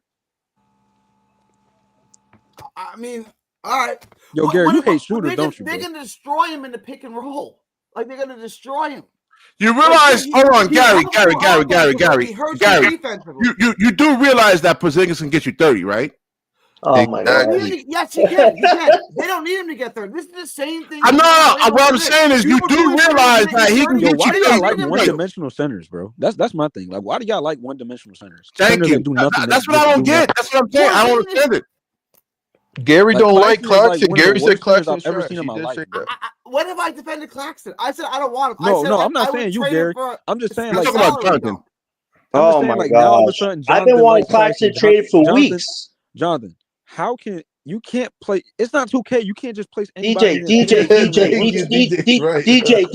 This is what I've said. Me and Gary said on different shows. We said that Claxton doesn't fit the system. So what's your next best thing? You're trying to find a team that needs him, that actually will potentially want him. That's what I was trying to say. He don't fit Memphis' system. That's what my point is. Okay, you're making an argument there slightly, but we're trying to make an argument too that they're one of the teams. You have Lakers, Hawks, Pelicans, and Memphis. Those are the only 4 teams I potentially see him going to. You, because they're not saying it. They were interested in Claxton this past summer. That's not something you just let go of. That's all me and Gary were trying to say. Cap, bro, you winning. They're not interested in Claxton. Why didn't you make a trade for him at December? Oh, so is Claxton an upgrade with Brandon Clark? Because I don't see Brandon Clark being a main focal point. That's the point. But DJ, what if they win more with Claxton just playing defense? He has to do nothing else to that team. Just rebound the ball. What defense? Hold on. What defense? Wait. Okay, so DJ, do the Memphis have an actual backup center that can play reliable minutes? They don't. Y'all want to go off the pass? Y'all want to keep going off the pass? Bet. Let's bring up the pass. So when Memphis was interested in him, they didn't have Zach Edey. They had Jaren Jackson playing the 5, bro. So they didn't have. They was center hunting. I remember they was interested in Yaka Pirtle, all these centers, bro. So what are you talking about, Jonathan? You know that Claxton is actually out rebounding Zach Edey. If you check the personal stats, he's actually got 7.4 rebounds. Zach Edey got 7.2 rebounds. Yeah, DJ. He thinks injuries has nothing to do with injuries. And they have similar field goal. Wait. They have similar field goal percentage. They're both on minutes restriction. Wait, DJ. They're both around 60% on field goals. So they will both actually fit. Claxton play lush. You can fit. Listen, hold on. This is how you know they don't watch Memphis, bro. When Zach Edey, he just got hurt recently, and he just came back, bro. DJ, you can fit Claxton and Edey on that team if they're playing separate roles, okay? But you can play them. You cannot fit, bro. They're not gonna fit. Once again, not off the bench. Wait, Ivan. Not off the bench, even that Claxton can't fit on that team. He can't give him some rebounding, a little shot block here there. He don't even give you boards, bro. He give you what? Exactly, bro. Zach Edey, if they already got Zach Edey, but Ivan, you can't play Zach Edey 30 minutes a night by himself. You need somebody else. No, but Jackson, you need somebody else to help you, Edey. Play the 5 a little bit. Is overrated as hell. Claxton, is it? Claxton, that's why I want to trade him for a salary dump. That's hold on. How is Porzingis overrated? Please explain that to me. Porzingis is a Celtics didn't need him to win a title, BK. That's how they didn't need him. Okay, you can say all of that, Gary, and guess what? He's still better than Claxton. Exactly. Not only that. Hold on, everyone. Gary. I would take Porzingis. Oh my God. Let me stop you right now. Offense is very important too. It's part of the game. All right. Not only that. Hold on, yo. When Porzingis came back in the finals. When Porzingis came back in the final, nobody he made a difference. He made a difference, and nobody could guard him at all. And you know what's funny? When he got hurt, it made no difference. Right. He came back. Look at the final game. They still won. Good mention, Gary. Hold on. Yo, Ivan. I'm gonna give you Ivan. The Cavs, the Pacers. Who else did they play? Hey, Gary makes himself look. I don't know, man. Those 2 teams. Oh, come on, BK. Come on. Think that because you don't watch basketball. What was that? I don't watch basketball. Ivan, was those teams? Clearly, you don't. Okay. Porzingis got hurt. Nobody ever said they needed Porzingis. Because wait. Hold on. You tell me they don't need Porzingis. You could rely on Al Horford because Al Horford spaces the floor too. You can rely on him for 82 games. Cooking in the finals, bro. Horford was reliable in the finals because of him down the floor. I'll answer your question. Am I saying they don't need Porzingis? That's not what I'm saying. I'm saying they won a championship without him. So the facts say they Why don't. are we acting like he didn't play at all, bro? He played. Yeah, exactly. And they couldn't guard him at all. I think he dropped like 20 over 20. And then he got hurt, and it made no difference, which is like my point about him, and it's my They point won about when he Randall. played. These are regular season players. Exactly, bro. He just came They back. wouldn't have won that game without him. Yep. And they couldn't even guard him. No, I'm telling you, DJ. I'm telling you, man. Like, I get what he's saying. They didn't really exactly need him, but that's no. I mean, no. What I'm saying is, that, hold on. Al Horford is an older player. You relied on him in the finals. Oh, BK, you relied on him in the finals to hold down the fort for KP. So that was one series. That was in the finals. That's the most important games of the whole damn season. What are you talking about? Jonathan is emotional. Yo, Gary. I know. No, DJ, because he's trying to play us down right now with our points. Hold on. So Gary, if you have Al Horford this upcoming playoffs during this playoff series, and you just have Al Horford out there, and you have Porzingis at home like hurt, you think you think they win it back to back? Nope. No. It's hard to win back to back. Probably not. But no, that's not the question. That's not the question, Gary. Answer the question, Gary. I answered his question. No, you did not. You did not. Come on, dude. Come on. I did answer his question. I said probably not. That's the answer to his question. Probably not. I don't think they're winning a championship with them, but I don't think Porzingis can hoop, bro. For being injured to come back in the playoffs and dropping 20, that's crazy. Oh, but I bet if it was Claxton in that situation, they'll be like, oh yeah, they're definitely. BK, where would you want to trade? BK, where would you want to trade Claxton? Put your money on the table on this one. I don't know where you would trade. Listen, at this point, I'll take pennies on the dollar for Claxton because that's all he's really worth. I don't even care what we get. I don't care if it's that's what we and Gary been saying. We don't care about the return as long as we get him on teams. He doesn't fit the system. He's killing his value right now. He has to up his value, bro. DJ, I understand that, but he's not. There's a certain point where you have to make a decision. So you think from December to February, you think he's going to be able to up his value to get something good for him? I don't care about good. I'm fine if a team feels like he can fit their system. That's more than enough to make something happen, bro. But hold on, John. What about we get? Hold on, I want to ask you this. Though. Hang on. Porzingis played 60 minutes in the NBA Finals. Guess how many offensive? He's 7 for 3. Guess how many? Gary. Wait, let Gary answer the question. I know where you're going with that. Hey, let Gary and I didn't get my question answered. What's his point, bro? Porzingis is still better than Claxton. What's the point? How many offensive rebounds did he have in the 60 minutes that he played in the NBA Finals? How many do you think? I don't know, dude. He was unguardable, though. How many offensive rebounds did he have? He's 7 for 3. Like 4? No, he don't rebound the ball that well. I already know that. I'll give you a hint. It's a nice round number. Round number. What's the shooting percentage, though, Gary? What's the shooting percentage, though? Gary got you. He got you. Gary, what's the shooting percentage, Gary? That's like impossible. Gary, what's the shooting percentage? Hold on. I'm trying to figure out what's his point, though, because like Porzingis is still better than Claxton. And what's the shooting percentage? DJ, I'm agreeing with you that he's better than Claxton. That doesn't mean there should be no conversation about this. Exactly. There you go. Thank you. No, I said from the beginning, if you gave me a choice between Porzingis and Claxton, I'm taking But I want to say this, though. Give me John Collins ain't worth that. Hold on. This is why I don't want to trade Claxton because his value. Hold on. You heard what Jonathan just said? So who's better, John Collins or Claxton this season? Collins ain't that good, pretty much. That's all I'm saying. Yo, Jonathan, you don't watch basketball. Yo, but I want to say this. So Claxton value. You see what I'm dealing with, Gary? You see what I deal with? Oh, come on, Gary agrees with me. Hold on, y'all. He's tradable. I agree with DJ that he sucks. I just think there are teams that would trade for him. This man just said John Collins is okay. He's mid. Like what? Yeah, he's not great. Come on, has he been great since he got dropped in Utah? Yo, he's been way better since he left. I want to say this. Way better on a tanking team. My thing is, well, I agree with what DJ. Talking about John, you always go off the team instead of an individual. DJ, there are better upgrades than John Collins. Stop. Come on, stop. Yo, stop your trolling, DJ. Stop. Yo, so I want to say this, right? So Claxton got no value. This man just said why we just? But yo, Claxton is helping us with our tanking. And what about we get a point guard in the draft that can help Claxton out. Oh, they ain't gonna help Claxton. Ivan, if Claxton's gonna keep acting emo, there's no point. He's gonna ruin the culture and development. But John, he needs help, and John Morant isn't it. So probably Dylan Harper or something. How long? I'll be honest, Ivan. I'm surprised you have such a low opinion of John Morant, man. He can pass the ball. He can dish the ball out. I want to get your statement on this, bro. And this for the whole panel. So, how long you think Claxton's gonna skate by with just lobs? Yeah, he can't, bro. He's a bench player at this point. He's a bench center with this skill set.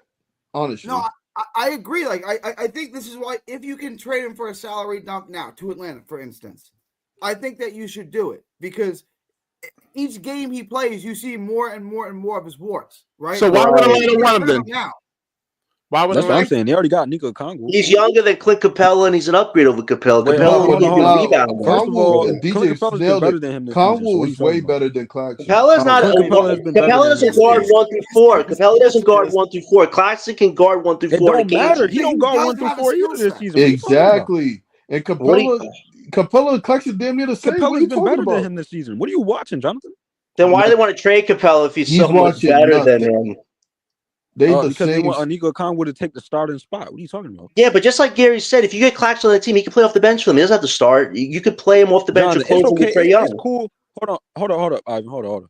It's cool to want, but it's not to say that these teams are going to do it just because you want it. I know, but DJ, I'm only listing specific teams that I think could utilize Claxton. There are a lot of teams that probably don't need him. Delusional, like these teams want to do It's not delusional. The Hawks trade's not delusional. Capella and a first for Claxton. Said they wanted to do it though. They want to trade Capella though, but who really wants Capella's contract? I'm not talking about that. I'm saying about trading for Claxton. Did they ever say they wanted Claxton? They never said that, bro. But they have Capella out there. And here's the thing, DJ. The only teams that probably want to take Capella are teams that cap space. How do you know they want Claxton? Give me some insight. Give me some insight, Shams. Trae Young, he can do lob threats with Claxton all day. That would be a perfect combination. How come that didn't work in the 2021 play in the playoffs? BK, I'm gonna refer to John. Oh man, BK, this is your problem, BK. You don't think like a GM. You think only on this team and the outcomes on this team. You don't think about other teams and how their situation could be different with Claxton. Hold on. Jonathan, since you have the inside report, why do the Hawks want him? First off, the fact is the salaries match. Claxton could play off the bench or start with Okongwu. You have 2 lob threats there with Trae Young. It's another big around Trae Young. If you want to hide Trae Young's warts, you need bigs on the court that can play adequate defense. And listen, Claxton may not have good defensive season so far, but he can give you adequate defense, which is better than no defense. Yo, it's crazy how he switched sides, bro. Like, this is crazy. I never been on Claxton's side that much. What are you talking about? Yeah. This is okay. Crazy, so wait. So guys, because I advocate for another team potentially be able to reshuffle Claxton's value, that means I'm on his side. I'm thinking about our future, just making him off the damn team. Star Traffic, trust me. I'm watching more Miami Heat games than anybody up here. Yo, DJ, what happened to Miami tonight, man? A 22-point lead down the crapper to Magic, led by Cole Anthony. It happens. Cole Anthony, that's a rarity, man. That's a rarity. No, it's not a rarity. Hold on. Everybody gets blown out, bro. So Cole Anthony magically cooks Bam and Tyler. That's bad, man. No offense. That's John. That just happened to the Warriors, and look, they came back. Hold on. You acting like Orlando is trash, bro. Orlando's a good team. They need some reinforcements. They lost Mo Wagner tonight to a knee injury, man. They're losing some players. But they're really hurt right now. Like, yeah, they are. So they have talented players on their team, bro. Yeah, but anybody over there can get hot. I think they can beat the Knicks in a 7-game series with their side. But like DJ said, anybody can lose in the regular season. It's the regular season, bro. People be tired. Anybody can get hot. Ivan, you do know Jimmy Butler's in trade rumors right now. So every time that team loses, whether he plays or not, that affects their outcome. It doesn't matter, John. The Warriors got blown out. They won. Oh my God, Ivan! How do the Warriors contemplate to the situation with Miami? It makes no sense. Because everybody loses, John. Y'all talking about Ivan, we're in trade deadline season. Jimmy Butler's rumors. I look at all different rumors with NBA teams. I don't just watch Brooklyn. Once again, Shams, calm down, Shams. You're on your emotional high. Oh, DJ, your troll rhetoric. And thank you. That's a compliment to me, actually, calling me Shams. Thank you for that. I know you be listening. I know you run with rumors and just you believe it. Oh, I don't run with rumors. I run with what I do see on the sites. Like there have been trade gossip about Cam Johnson today. Bro, then why did all the Jimmy Butler's people call out Shams for that cap he was spewing on the internet? Because they exposed it, and he said 1,000%. I stand by it. Yeah. Okay. Yes, because DJ, they probably wanted to wait till the deadline to do the Suns deal. This is blasphemy right here, bro. Yeah. Wait, DJ. So you don't think that they got upset about the fact that they wanted the Suns to be one of those teams that nobody knew about to make a play for Jimmy, nobody expected it, but Shams, he let it be known like 2 to 3 months before the deadline. Of course they're pissed. Jonathan, this how you know you don't follow the Miami Heat, bro. Hold on. This how you know you don't follow the Miami Heat.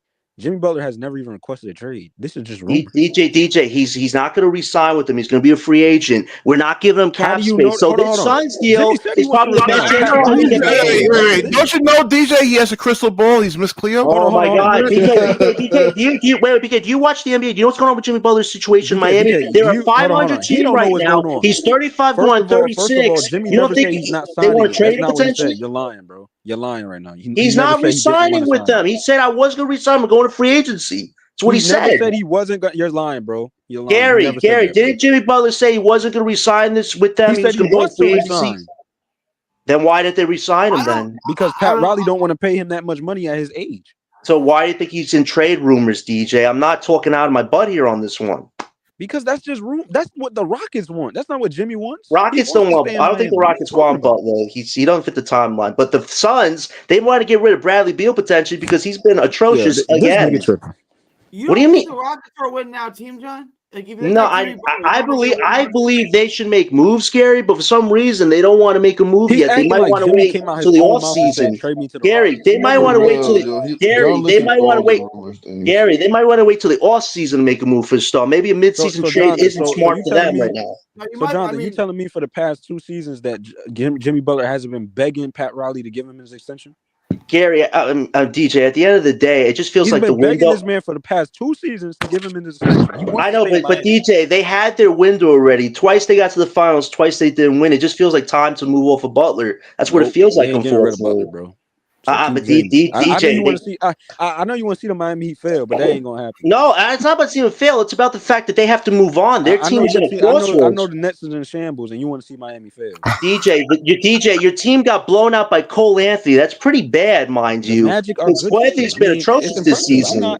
I'm not mad at it. Hey, we always gonna be around that 8th seed, 7th, 8th seed. No, listen, you got Bam and DJ, you got Hero and Bam. You got a little core there to build off of, but Butler doesn't fit the timeline. I know you want to see Miami trade Butler. I know you want to see that. I know you think this is 2K where everybody gets traded. Yo, if it happens though, DJ, we'll revisit this. That's what I'm saying. It ain't gonna happen this season. I don't think Claxton is gonna get traded, but I think he could get. I think right now would be the opportune time to trade him before everyone sees how bad he is. But I think everybody sees it. You're not gonna get a whole return. You're not gonna get first rounders. But I think you could get a salary dump for him. They don't want to take on any kind of long-term contracts or anything like that. I don't know, man. Marcus Smart's deal expires at the end of the year. Clint Capella's contract is expiring at the end of next year. So you know, I guarantee you they're gonna move on, Gary. In the playoff series, who has more value, Marcus Smart or Nick Claxton? Marcus Smart. Oh my gosh. Well, okay, Marcus Smart to most teams, but he's not fitting in there. Like you got to acknowledge he's not. I mean, how can you say he's not fitting in when they're winning? Because of John Morant is the big reason why they're winning. Yeah, acting like he's not providing nothing. He's actually providing stuff over there. Mm-hmm. He's a vet. He's kind of like Al Horford in a sense. Like he's providing his vetness. Like, you know what I'm saying? Al Horford hits big shots. Al Horford's in the right Gary, listen to what I'm saying, bro. It's like having Andre Iguodala on your roster, but it's just a vet. That's what it is, bro. That's all it is. All right. I guess. I mean, all right. I mean, I think $21 million a year. That's a lot for a veteran. They was paying Al Horford a bunch of money when he got there. But DJ, is Memphis going to re-sign those Smart in a year when his deal's expiring? I don't think they will. I think they're looking for the right team to trade him to, and we're just saying that Claxton for Smart works on paper. Him, but stop listening to the Locked On guys, man. Why do you, BK? Why do you keep bringing them up? I never even brought them up. And you're bringing them up out of nowhere. Well, BK, your fanaticism is off the charts right now. Hold on, BK and Gary. I guarantee you, Jonathan has like a list of 100 players that's gonna get moved at the deadline, bro. That's what he thinks. This is fantasy, I don't. bro. No, it's not going to be 100 people. It's probably going to be maybe around you think 10 it's 100 or people? 11 at most. Because remember, we're a new CBA now, so I don't think you're going to see crazy trades. Deadline, Jonathan? But I'll tell you this: everybody's getting moved. So far, it's looking like Johnson's going to get moved. Jimmy Butler's going to get moved. Y'all been talking about Brandon Ingram. The Pelican Ingram, he's going to get moved. He's probably going to get moved. Hold up, Jonathan. Whole time he might re-sign with the Pelicans. You don't know. Why would the Pelicans re-sign him though? I feel like they're doing themselves injustice. That's the thing, bro. You don't know. If the Pelicans can't keep both Zion and BI. Right. This is not working. So now they got okay. You don't think so? I think I wouldn't come. It wouldn't come as a shock to me if they re-signed him. No. It's been 5 years now. I mean, maybe. And then maybe they move him next year. It's not working. You don't have. Hold on. You don't have to move these dudes at the deadline, bro. You could just re-sign them and then do whatever in the future. I mean, you could do that, but you probably would hope to just. Yeah, but you probably would rather just trade him as an expiring. Like Gary, I just don't like Jonathan's take because he thinks all these players is getting moved at the deadline, bro. Well, did I say a whole list? I just said Jimmy Butler, you named about like 10 players, and Johnson. Do you think Jimmy Butler's getting moved at the deadline, DJ? No. No? Okay. I think he's going to Phoenix. Yeah, I think he's getting moved too. And think about it too. What is Phoenix? Hold on. You think Pat Riley's that dumb? He going to trade him to Phoenix? I mean, the Phoenix do have a first-round pick in 3 seconds, so it's not like they'll send Bradley Beal back by himself. That's a nice trade for Jimmy. That's a terrible trade. You'll probably have to bring in a third team, DJ. I mean, it's a complicated deal because you're sending back 2 big salaries. Fools, bro. Okay, you don't got it. Just rumors. Y'all love to spread rumors. Yo, BK, this is ESPN right here, bro. I know. Come on. That's just right. BK, I'm telling you, Gary might be Windhorse. And John is definitely but DJ, we do our research. Like I look at NBA articles all the time. Shams, bro. He's Shams. BK, I don't just watch podcasts for all my information. I look online. I look at ESPN articles. So you believe everything you see online? Hold on. Locked On Nerds had a. Jonathan just confirmed it. BK. Locked On Nerds. Yo, BK. I have a little respect for those guys. They work hard every time to bring out content. They're attacking other people. So Jonathan, you believe everything you see online? You just said that. I didn't say that. I said I look at different source material. I don't just get it from podcasts. Source material. Articles, sports articles. Shams is a liar, bro. Shams is a liar? The guy who reports breaking news is a liar? Listen. Jonathan was not bringing up any Claxton trades via Memphis, and then Locked On guys have a Memphis thing. Claxton to Memphis is a perfect fit. And then now Jonathan is repeating the same exact. They didn't even talk about that. They didn't even talk about. I don't know what you're talking about it. Well, I didn't watch that show, so I don't know what you're talking about. Come on, Jonathan. I'm really highly intelligent. I'm not stupid, man. No, BK, I actually do read sports articles. I don't know what you're saying. I don't look at podcasts. BK, if that was the case, I wouldn't show up on here, BK, because I'm smarter than that. I do my research every time I come on a show. Every time I have a podcast, I do my research. All right. So you don't think it's a coincidence that they make a show about Claxton to Memphis, a perfect fit, and then we talk about Claxton, and then you just bring up Memphis? BK, stop bullshitting me, BK. I do my research, okay? He's been talking about trading Claxton to Memphis on my show for weeks. Yo, you want to know where Jonathan really got that from? From last season, bro. That's where he got that from, bro. Oh, that's true. Yeah. Okay. All right. You want Gary, I'm not going to entertain this garbage. You know what? It's funny. Coming from the biggest fanboy of Ben Simmons, every time we have a question about his style of play, this guy always shows highlights from 6 years ago. No. Listen, this guy takes to a whole different level. He always says, "Oh, Ben Simmons shouldn't start in the league anymore." They say, "Oh, Ben Simmons." You guys see what he did? Jonathan, Ben Simmons actually has a positive reputation. Yo, John got okay. This is what I got you. Why does nobody want him? Wait. Why does nobody want him then on the trade? Why does nobody want this guy? He's so positive. Claxton actually have. What accolades does Ben Simmons have right now? I'm talking about right now, BK. I'm talking about 7 years ago. When I was in college or high school. I'm talking about right now. Answer the question, bro. Why does nobody want Claxton?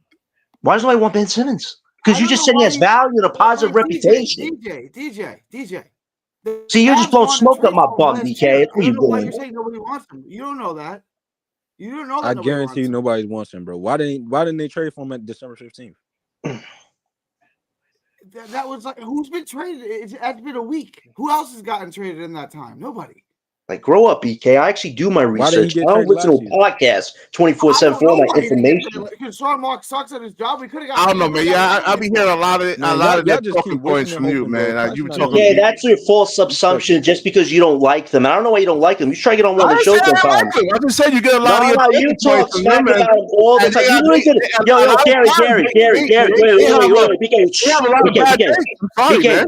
Gary, Gary, looking for help. Jonathan, no, it's Gary. I don't think was here for this. Gary, a year ago, this guy literally did a podcast about Doug and Adam with their pictures on his show. You know what I said to him? I don't think they give a crap what you say about them because they are successful, BK. So I don't know why you bring them up, bro. They have a lot of bad basketball takes. Delusional Nets fans follow them, bro. Stop it, John. Delusional Nets fans. Oh wow, you guys act like you got all the answers. Seems like some opinions. It seems like some butthurt opinions coming from the peanut gallery. Butthurt. I don't care about them dudes, bro. They don't know basketball. That's the Lock on Nets guy, right? Yeah. All right, they're not good. Like they give you Nets content every day, which is cool, but they don't have good takes. Like. I don't think either of them played basketball. That's what I'm saying. They never played. I can listen to someone talk for 5 minutes and tell they never played basketball in their lives. That's how much basketball I know. BK. Can I give you some sage advice? Can I give you some sage advice from a guy who's a little younger than you? If you want to make connections in this world to really grow your show, I don't think talking crap about certain other podcasts that are successful is bad for growing it, BK. Just saying, I know I'm a novice. I know I don't have the 35 years you do, but I actually took communication courses in college. I know how to connect with different people. So you got to understand that, BK. Like, just, I know you don't like them. Okay, fine. They don't know take. I didn't say I didn't like them. I don't know what they're talking about, BK. I didn't like Stop the ignorance. Stop the ignorance, BK. That's unhealthy to say that they're. Hold on, Jonathan. I didn't say I didn't like him as people. I'm just saying I don't like a lot of them. I don't like the bald guy. Jonathan, get off the goofy guy. He's emotion. DJ. My problem is has nothing to do with basketball. What BK's trying to do is trying to flame the flames right now with me on this. It has nothing to do with the game of basketball. Hi. No. Listen, BK knows that when he pushes the buttons, man, he's gonna get the smoke. You don't want the smoke. I'm here for like Tommy says in Power. I'm here for all the smoke. All right, you ain't here for all the smoke because I've cooked you multiple times on Ben Simmons. I literally sang to you about Ben Simmons being a bad player, and the whole crowd loved it. I had to go into my opera voice. I'm here for Ben Simmons is overrated. I'm here for all the smoke. All the smoke. Hey BK, I got another one for you. I'm gonna cancel Christmas on your ass. Yo, that was funny. That was funny, DJ. I'm here for all the smoke. What the Dwabi says? He says the Claxton Nets guys are just jealous. They're not the home of the real Nets fans. There you go. All right, thank you, Dwabi. Yeah, there's some clear animosity from the side they are now from the second most important Nets. Oh, thanks a lot, man. I like that, man. Thank you, man. No, the bald guy. Locked On. I can't listen to Locked On this. It gives me a headache. Listen, I'm not going to choose sides on it. I think they have a successful show. We have a successful show. Why can't it just be that? Why does it always have to be better? Listen. When you say, hold on. When you telling me injuries don't matter in basketball, man, then I gotta really start questioning your whole basketball IQ, man. Then I'm like, what? They never back there in injuries. Injuries do matter, man. I mean, and they can hamper your game. They can hamper your confidence. So and it's like the way they talk about our players. Like our players are so great. That's the thing that gets me pissed off. Yeah, you're feeding false information, bro. Exactly. Yeah, no, they gotta understand. And Frank Isola said that today after the game. Frank Isola said, when you look at the Jazz roster, this is a game you should win. Like, look, the Jazz roster isn't good. It's 5 times better than ours. Like, do you see who the Nets are playing? They had Lauri Markkanen out there, bro. They should win any NBA monster. Games. I gotta remember, Lauri Markkanen is a 7-foot monster, bro. He's still good. They're way better. Their roster is not good. It's way better than ours. It is. Yeah, it is. And Walker Kessler gave you 5 blocks tonight? Yo, he was a force. I mean, he was a force out there, man. He was a force. and I'm like, I ain't damn. gonna lie, I'm not trading. If I I'm don't Utah, I'm think not people- trading nobody over here. I'm just gonna Nah, listen, Dwabi. Listen. Our show's successful as we built it from the ground up. I'm just not going to go choosing sides, saying who's better than who, because at the end of the day, you are going to connect. I'm not saying this show is better. I mean, they have a more successful show than I do. But what I'm saying is that I just don't like a lot of their takes, though. That's it. That's what I'm saying. And what you should do is you should go talk to them and have a show where you can debate each other. You should have a debate with them. I would love to see that. No. I would love to see you and these guys debate each other. They have this. Hold on. They have an elitist mindset, like they think they're better than me. All right, so no, I don't want to debate those guys, man. BK, we could do it on your channel. Me and you will debate Doug and Adam, right? That's yeah. We'll take him down. Easy. Yeah, no. They look at us like they have this elitist mindset, like they're better than us, or like Stephen A. Smith. He has an elitist mindset. Oh, I'm better than you. Okay. You're on YouTube. I'm on ESPN. I don't know what the hell I'm talking about, even though I have more skills than Stephen A. Smith in every aspect. I mean, Stephen A. Smith sucks, but Stephen A. Smith at least is the voice of ESPN. All right, he's ESPN. The Locked On guys have a podcast that got a few thousand subs. Like, they don't have any room to have any ego. No, but that's their mindset. They have this elitist mindset. I'm just gonna get away from the conversation because BK, you're trying to. How would they smoke me? First of all, they would smoke me in basketball. All right, that's for one thing. All right, Yeah, I actually hoop. I'm a real hooper. I'm a coach. Huh? I said, me and you will play Doug and Adam 2-on-2. I mean, I want to see Gary versus BK because you two have a little rivalry going on last few shows. I want to see you two square. Jonathan, you're gonna be over there cheerleading on the sidelines. That's what you're gonna be. I'll be the referee. I'll be the ref. Nah, do not let. Hey, he said he's gonna be the ref. Jonathan gonna be the ref. You gonna give all calls to the Locked On? Nah, I'm just gonna watch Gary cook BK. That'd be fun. I'd be fun to see that. I like to see you guys duke it out because Gary, I think this is his last year playing with his I wish we had a Walker Kessler. So I like to see him and BK square off. That'd be fun. This is my last year running full court. I'll still play 3-on-3s and stuff like that. Nice. All right. Playing full court. This is it. All right. Let's get back to some basketball, BK. We went way off the beaten path. What do you want to talk about? All right. Let's talk about what happened with Claxton. Walker Kessler is 1,000 times better than Claxton. Let's talk about that. Yeah. Listen, I mean, but don't you guys just want a solution to get him off the team than have to keep up with his antics? Because it's just getting annoying having to watch Claxton get something out the game. He has no game. He has no value, man. He has a horrible offensive game, but maybe there's a team out there that can use his defense at least somehow, somewhat. What defense? What defense? Some shot blocking, a little rebounding. That's about mostly what he does. So what happened today then? I mean, did you see what Walker Kessler did versus what Claxton did? I saw Laurie Markin knock down a lot of threes. And they didn't believe me when I said he can shoot. You were about that, DJ. You were about that. How much? Watch the games, bro. That's all you gotta do. So he had 5 points. And the only reason why he had this -6 is because he was in foul trouble. But I mean, he didn't really play much. But still, like in that fourth quarter, he was really a force, man. And he was blocking Claxton, right? I was like, damn, man. Claxton don't got no move. He's trash. You can't do nothing. What are you trying to do that post hook? No, he was kind of like shot hook. That shot hook is always like so bad when he does it. That little trash. This dude thinks he's Kareem Abdul-Jabbar, bro. You can't do that.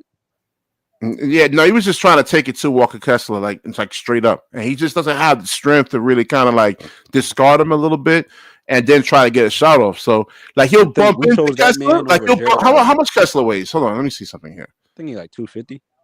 Yeah, that's what I'm saying. So normally, like from an offensive perspective, you want to try to give him a little nudge, right, to get separation, so you can get a shot off. But like Walker Kessler over here is like 245, and he's not going to be able to budge Kessler like that. You just can't move him, to get a shot off. That's the problem.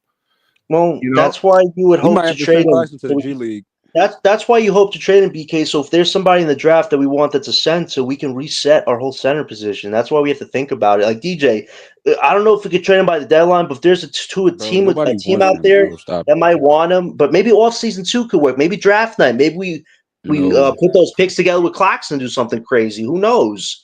Like, there's different ways to handle this, but I would try I to do the feel bad deadline. for you if you traded for Claxton. Listen. I don't see if I have my general manager's hat on right now, right? Like, I have any team that go. Why would I need Claxton though? He doesn't provide you like really much on offense, right? 11 points. Unplayable because of his frail, skinny size. Yeah, he's too. Again, he can't play the 4. He can't play the 5, right? Because even power forwards are like 250, 240. So to be a small forward, I think that's where he really fits. Based on this whole build, but he can't shoot. He can't handle the basketball, and he can't really pass. Did you see him turn the ball over in that first quarter? It was like the first half. He just can't really pass. He can't pass at all. Yeah. BK, if you were a GM and you had your cap on, you try to find a trade for him right now. What you're doing is taking his value even more. Like we know it's him doing it. He didn't work on his game. That's not my fault. We know that, and I give you credit for that. I don't know why people want to be delusional about Claxton, bro. You can tell when a player didn't work on the game, bro. No, I know, DJ. I've seen it this season. You can tell who's been in the lab and who hasn't. And I'm really being honest with you. The only players that's on this team that I've seen that's been in the lab is Cam Johnson and Cam Thomas. That's it. Yeah. They've definitely been in the lab for sure. I would say Wilson's definitely worked on his game a lot this season. Two players out of the whole roster? That's not good, bro. No, Wilson's worked on his game a little bit. His 3-point shots getting there. What? Wilson's been consistent. No, what do you mean, BK? He's actually giving you gritty rebounds. He's giving you some defense. He's done his role this season. Nah, Wilson is just terrible, bro. Yeah, what more can you ask from him? He's a cheap player, man. He's not. You agree with that? You agree with that, Gary? Sucks worse. Like neither one of those guys are But Clowney's worked on listen, I'm keeping Jalen Wilson. I'm not saying. I'm trading it's like, bro. I'm sorry. You can't rely on him to win you a game now, man. He's just off the bench. He can't help you. Wait. So he can't help you off the bench, BK? And Jalen Wilson. Is Jalen Wilson going to be in the NBA 3 years from now? No. Nah, come on, DJ. You've been a little hard on him now at that point. A little hard. I like it. He's from 10 minutes away from me. I want to be his biggest fan. But he'll be a third. He's not good. I like him. I want him to work Hold on. He's not good, John. Let me be a little fair. He'll be a third string player.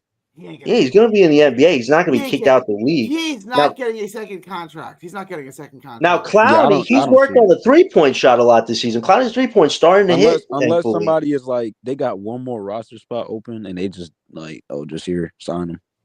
But you would just take a gamble on some guy you drafted or some, you know what I'm saying? You just take a young kid at that. I don't know why Sean Marks paid him, man. I have no idea. Sean Marks is bad with money. BK, wait, hold on. Crazy what kind of deal is he on? Was it 3 years? 4 years, 97 million. 4 years. That's 4 years of pain, bro. It's a de-accelerating contract, DJ. The money goes down by like $2 million every year. Yeah, but that's still 4 years of pain, bro. Because ain't nobody going to trade for him. Yeah, but BK, if there's a team that can handle him in a backup role, I'm talking to that team right now. Not even starting, backup. Just get him off the team at that point. The idea is to get him off the team. Claxton? Yeah, where were you?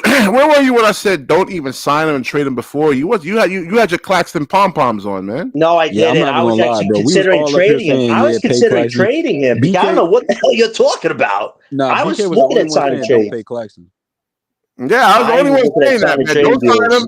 Get rid of him. He has no value. Was up here saying pay Claxton. We can't let him walk for nothing. If you had no choice, you have to, or else what are you going to do? Let him go for nothing? Not. He has no value, man. Don't you understand that? Looking back on it, you got to understand the finances. This is where I got to give Adar some credit because Adar, he's right about financial. Can I ask you a question? Looking back on it now, would you have been fine with just letting him walk? Just not do it, but just fine with it, like just cool. It would depend on who were you going to replace him with, and we didn't have anybody. You got Day'ron and Clowney. Answer the question, man.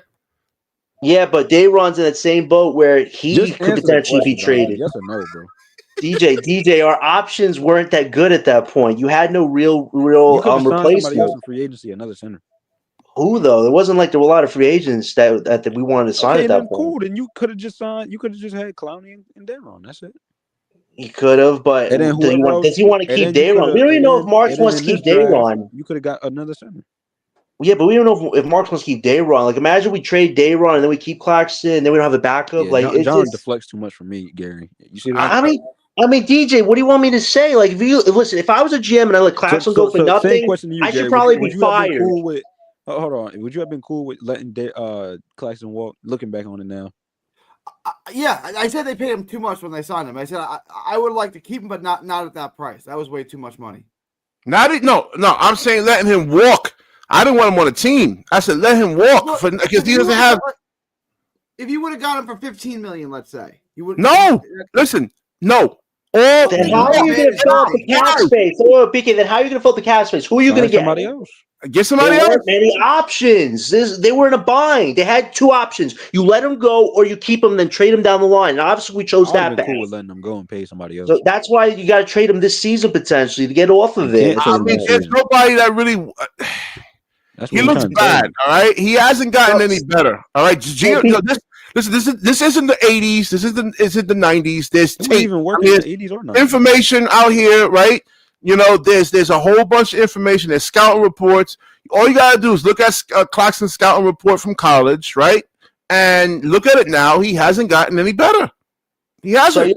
So you don't think the Lakers will utilize him with Davis? I mean, they only have Christian. They don't need him. Why would they need him? They don't have centers right now. Davis wants to guard centers. He's a liability. So you don't think Davis and Claxton would balance each other out? One does defense, the other does offense. You don't think that would work at all? You got to be able to score the basketball, man. You got to put the ball in the hole, man. No, Jonathan, can I ask that? Gary, explain why it could work, Gary, potentially, because I'm just getting nothing from BK at this point. It doesn't work because remember last season. But the answers you hear. Jared Allen and what's his name? Evan Mobley. They didn't work because one was playing defense, the other was just giving offense. Now they both doing the same thing. They playing defense and giving offense, both players. Yeah. That's why it's working now. I know, but if you look at the option, Anthony Davis, it's like college ball. It's just trying to put Anthony Davis on the best player at all times. It's like you can't do that in the NBA. JJ Redick's a terrible coach. I don't care what anybody says. So now, like, I can put Davis on the true big, and I can let Claxton chase around the stretch four. Right, exactly. Yeah, but you want me to be honest though, Gary? Rob Pelinka got you, BK. Rob Pelinka is smart for saying this, for having Jakob Poeltl on his trade target list, because Jakob Poeltl is giving you offense and defense. That works next to Anthony Davis. Yo, if Claxton, listen. And they don't even want Claxton. They want a big body. Hold on. Claxton don't even fit what they want. They said they want a big body center. Yeah. But that would mean they would try to get Robert Williams, though. But who's healthier between Williams and Claxton right now? Who's more the healthier? Hold on, John. A big body center that gets offense and defense. Why would they want Claxton? But here's the thing: like, who are they going to realistically get that fits that? The only force center. No, it's not. I don't think Jakob Poeltl is available. But the centers I've heard that are available. DJ, the centers I've heard that are available are Jonas Valanciunas, Nikola Vucic, Robert Williams, and maybe Claxton. Those are the four centers that have been in different talks. Vucic, I mean, you only could play him like 20, 25 minutes. He really causes you can't rely on him in a playoff series, man. Nope. BK, if you were closing with Claxton and Davis, you could have Davis in the interior rebounding and Claxton guard 1 through 4. That's a good defensive matchup right there. Your center has to give offense, bro. At least some type of offense. Yeah, but Davis is the offensive part of it. It's not perfect. John, you can't hold on. So you want to give all that pressure to Anthony Davis? Davis wouldn't have to do much defense. Just score the ball and rebound. You can't give all the pressure to one player and then expect the other player to not do nothing. That's the problem. Yeah, but it also frees up Claxton as well. Because not many people are going to be on Claxton and expect him to do offense. He could be at the rim waiting for LeBron to give him a football toss or something like that. Like, you can make it work. Hold on. First of all, LeBron has to get downhill. Rui has to get downhill. All the players have to get downhill. And who's going to be in the paint? Claxton just standing there. Listen, I understand it's not a perfect formula, but it gives them a fighter's. Exactly. It gives them a fighter's chance, though, having a defensive big and an offensive big. Why do you think that? Yeah, but look at the other options. Is Jonas Valanciunas and Vucic really going to make a difference for the Lakers defensively? Yeah, those guys are Hold on, have you been watching Nikola Vucevic? Offensively, he's good, but defensively, he's a slug, man. He's a slug. So what? That's what they want. They want space. Yeah, but the Lakers' biggest problem this season is defense. It's not even that having a center. It's that defense is atrocious. You're saying Vucevic. I'm thinking, okay. Yeah, I'd rather have Vucevic on my team. Then who? Then Claxton? Yes. That depends on the rest of my team. Like, Vucevic sucks, too. Like, he used to be good. He shot. He's a slug He's on not good, defense, man. He's man. so Gary bad. can He's run so circles bad. around him right On now. defense, yeah, but he can actually score the They basketball. don't watch But basketball. BK, where's the Lakers' biggest problem? Defense. Vucevic is still a good player. Like, he's a good player. He's playing defense right now. He's giving you 21 points a game, 10, 11 rebounds, and he's playing defense right now. For sure. He can score the ball. He can. 100%. You act like his defense is atrocious. He's actually playing defense now. So you're telling me that Vucevic and Davis are going to stop people on the 3-point line? I think people have an advantage over them. Hold on. You putting words in my mouth. I never said that. I'm saying he's actually not he's not no slouch on defense like how he used to be, bro. I know, but here's the thing. If I match up hunt and I get a one-on-one with Vucevic, do I like that? Am I if it's a guard, no, of course not. If I get a one-on-one with Claxton, can I exploit that? A one-on-one with who? Claxton? Yeah. If I got a one-on-one with Claxton, am I going to be able to exploit that matchup? Not really. Can I exploit a one-on-one with Vucevic? Yeah, I'm going to put him on skates. You know what I'm saying? Yeah. I haven't been seeing a lot of people who've been putting Vucevic on skates, bro, like that. Yeah, but DJ, the thing is this: if you have Vucevic or Valanciunas, those guys are going to be the interior with Davis. Who's going to be guarding the 3-point line? What are they watching? Because I'm watching people like Cook Claxton. I'm watching guards. Now with Claxton, he can guard outside. I've been saying that for the last couple of years, man. I know. What are they watching? They talking about something. I know, but DJ, you can guard that. Of course you can. Claxton. I know, but Claxton could go outside the 3-point line and actually guard matchups like Gary's saying. When has he done that? No, he cannot.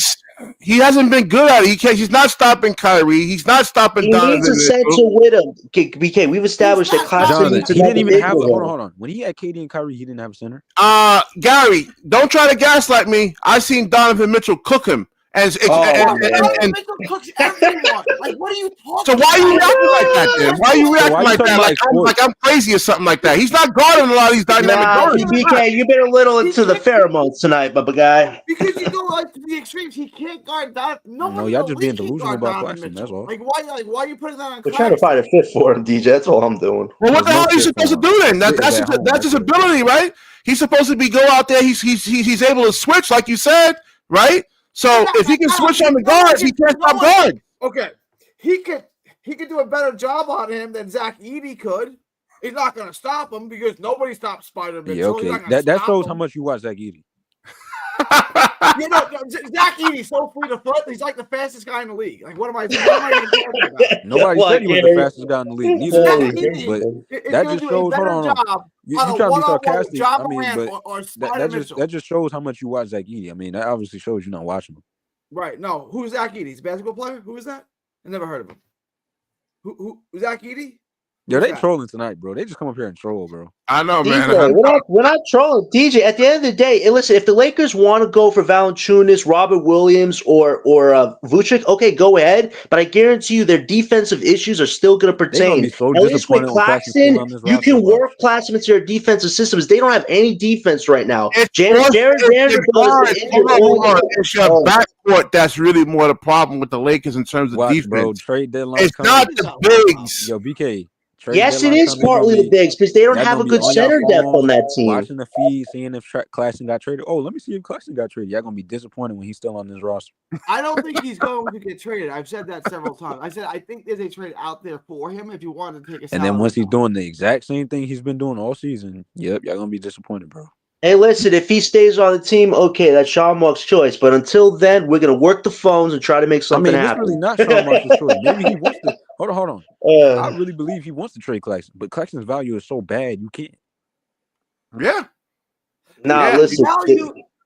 It's bad to you. You don't know that's the rest of the league. Because last year, you could have got Lively.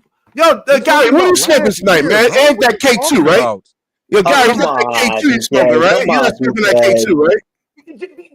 BK, you don't watch basketball. Talking about like this conversation. Hold on. D'Lo had better value last year.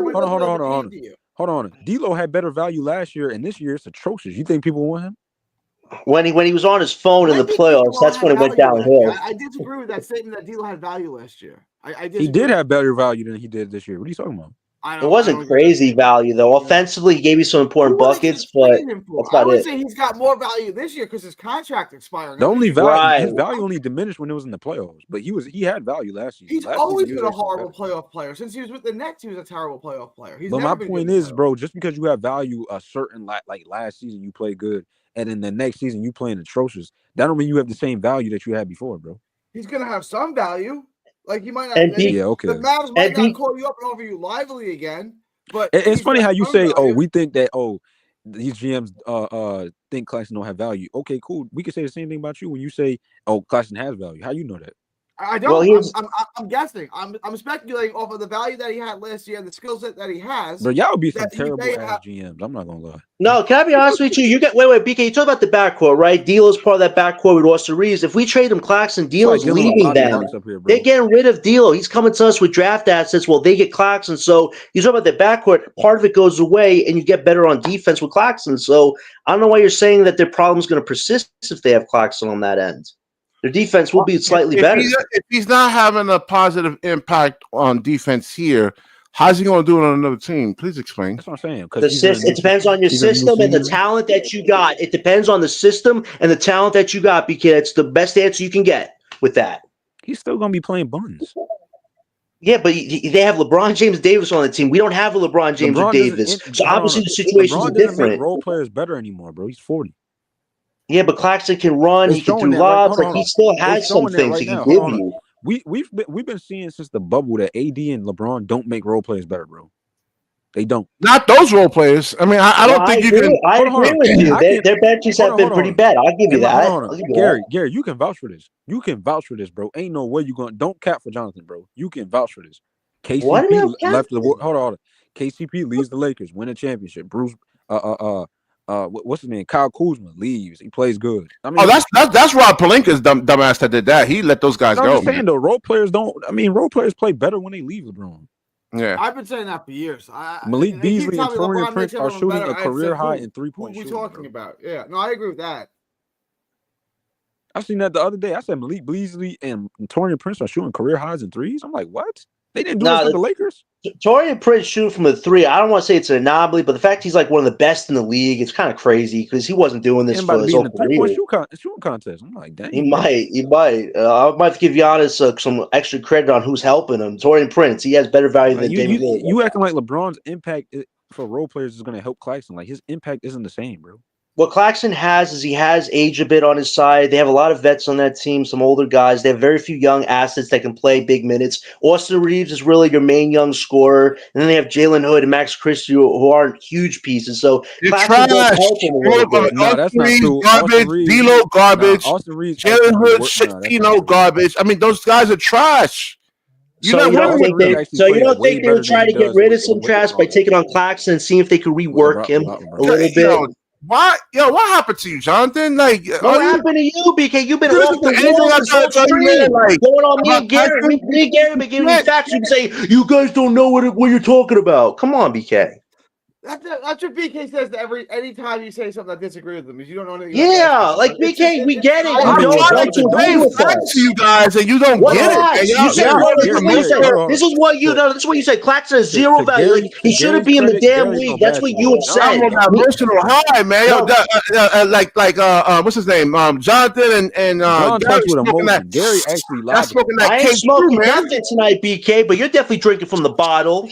Yeah. Gary, you at least know basketball, bro. Oh, come on, DJ. Stop your BS.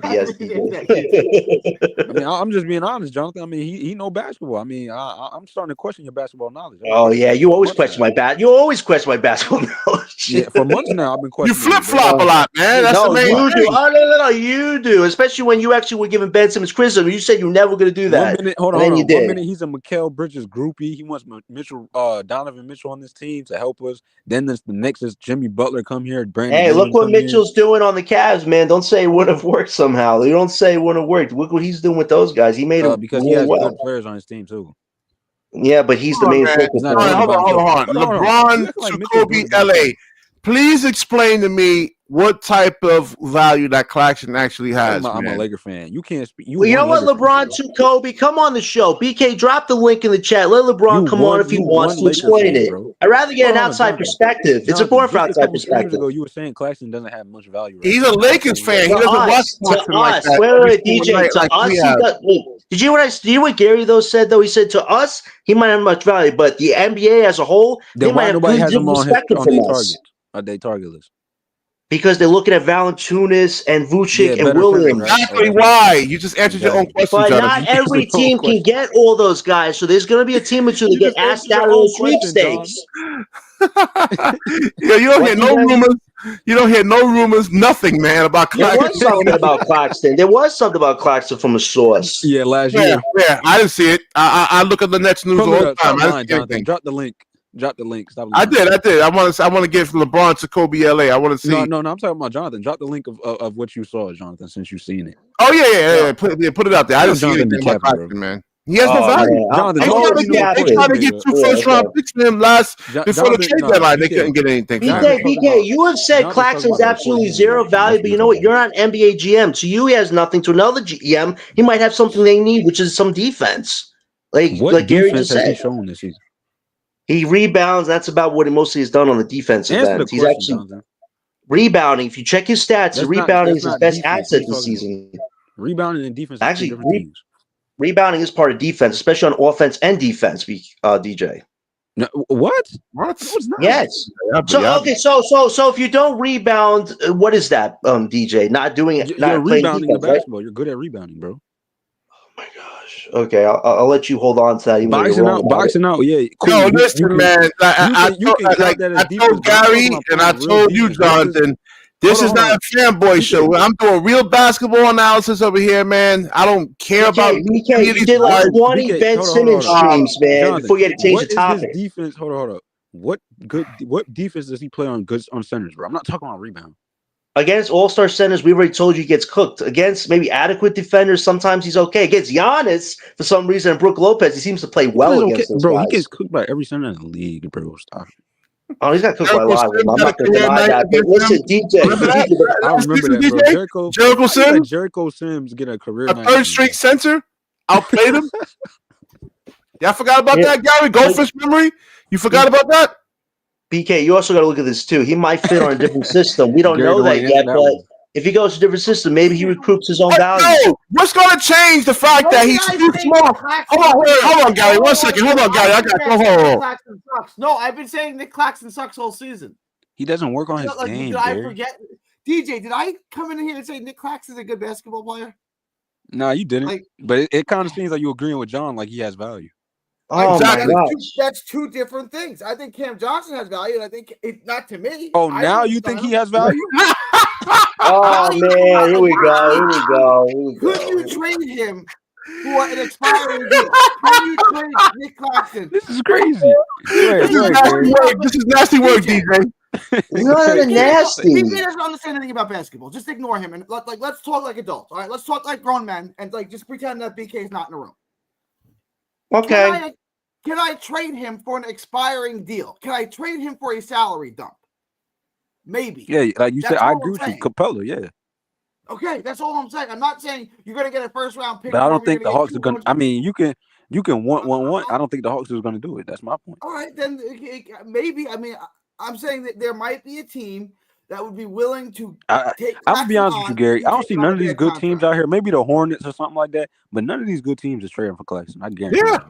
That's what I'm saying, man. No, BK, your problem is, BK, you don't think like a GM, BK. You want to keep Johnson because he's spacing the floor. He's 28 years old. You think that you have to get value back for him. Hold on. You trying to finesse other GMs like you going to just finesse their team. Like, come on, bro. They ain't going. First of all, I'm going to be reasonable. I said trade Day'ron Sharpe for what you have to get him off the team. I was right about that. Hold on. Get him off the team. Is being reasonable? How's that being reasonable if you putting Claxton on the table and you calling me up talking about some take Claxton? That's not reasonable.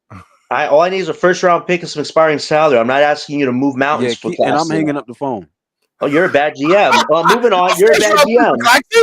Yeah, are you bugging?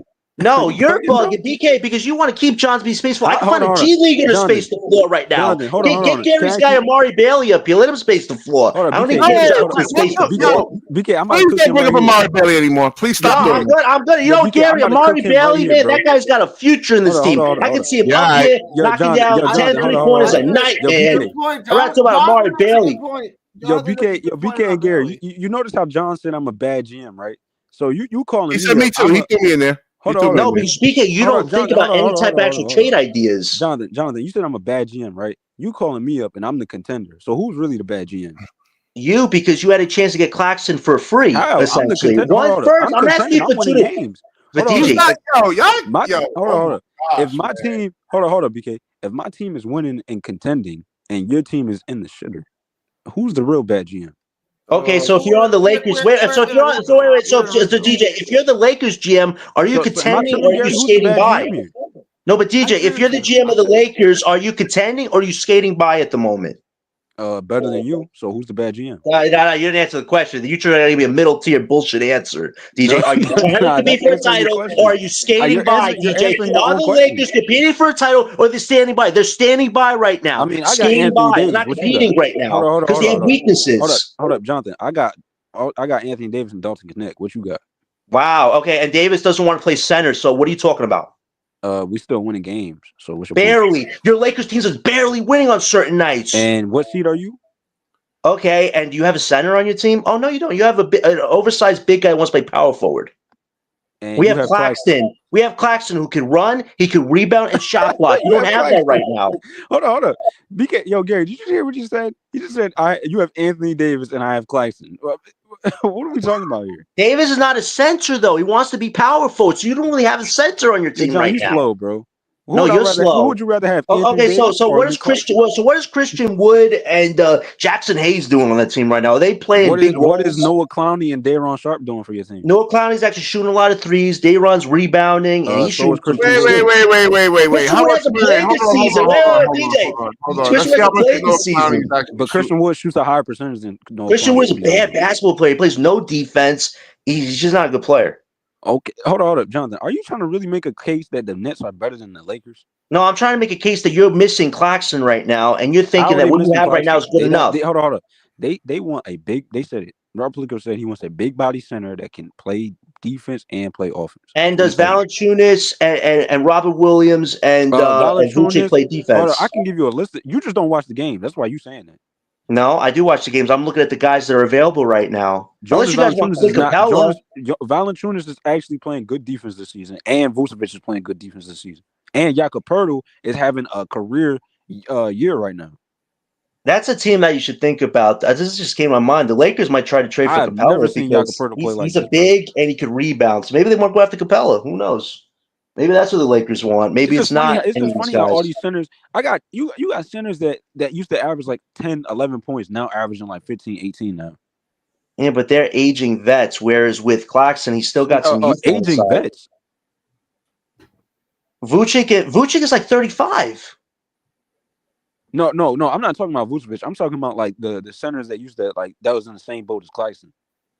Those guys aren't as good defensively. I would listen. If Robert Williams was actually healthy, I would say he's the best one to get for the Lakers. He's not.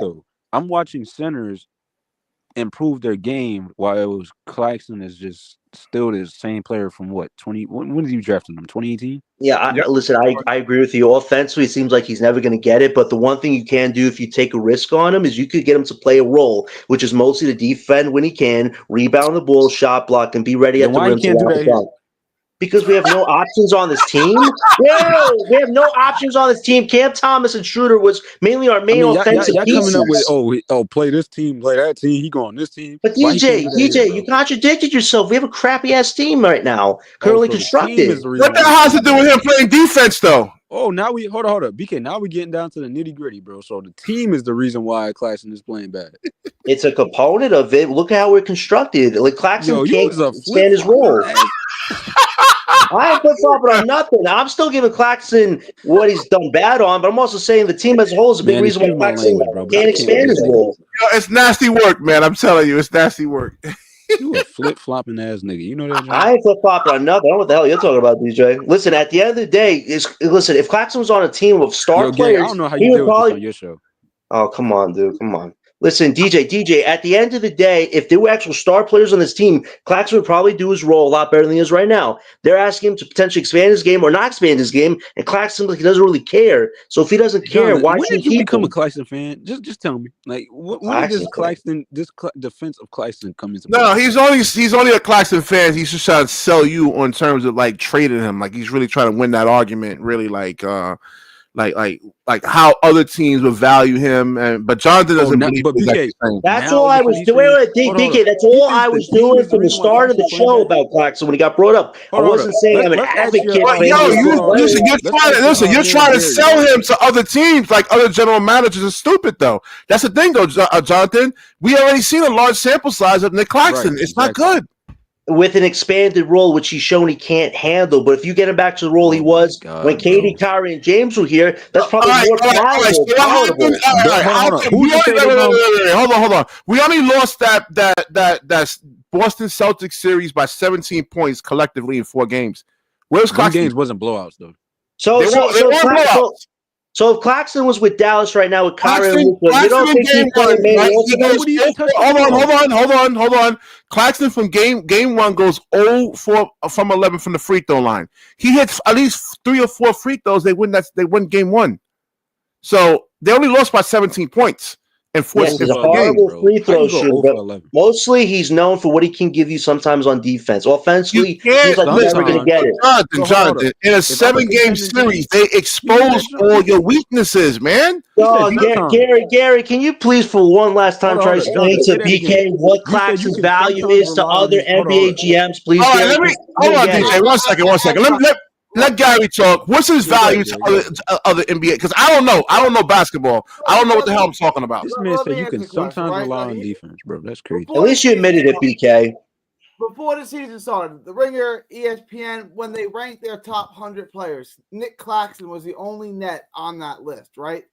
And that suggests to me that the outside world does value him to some degree. What do they value? His ability. Oh, going off the past. That was just before the season. We're talking about the lists that were made prior to this season. Guarantee you that's not. I guarantee you they backtracking on that one. I mean, what I'm saying is that the outside world values his skill set. You may not, but I'm saying that there are people there that value what he does. That value his athleticism and his ability to defend multiple positions. His ability to defend the pick and roll. That's what they value. I get it. He's extremely limited. He has no offensive game. He's never improved anything in his repertoire. Nothing. Nothing. I get it. He can't handle the ball. He can't pass. He doesn't have a post game. He doesn't really have much of anything. What he does have is he's long and he's athletic and he can defend the pick and roll. Yo, this is nasty work, bro. What? What Gary gave you is an honest take on his current value right now. You said he can guard the perimeter. Here's the problem, John. Here's the problem, right? You said you can. You said he wait. Can let Gary talk. Here's the problem, Gary. You said he can guard the perimeter. Let me. Let Gary get his point. Let Gary get his point. BK is too emotional. He can't separate what he likes from what someone else might like. He can't separate. He doesn't have the ability to do that. You know what I'm saying? He can't do it. Yeah, I know. DJ, hold on. You actually being real on the subject. I know. Thank you. That's more than BK can handle. BK can't. I gave you an assessment on Nick Claxton. BK can't handle that. That's not the assessment on Nick Claxton. Not right now. That's not the assessment on him. Okay. Was he on all the top 100 lists when the Ringer and ESPN? So what? Yes or no? Was he on the list? Yes. For what reason? Why was he on the list? All for past reasons. Well, why? What was his skill set that would put him on that list? Because he could block shots. That was the main. That was the main reason why he was on that list. Because he offers you defensive versatility, right? And he can block shots. Bro.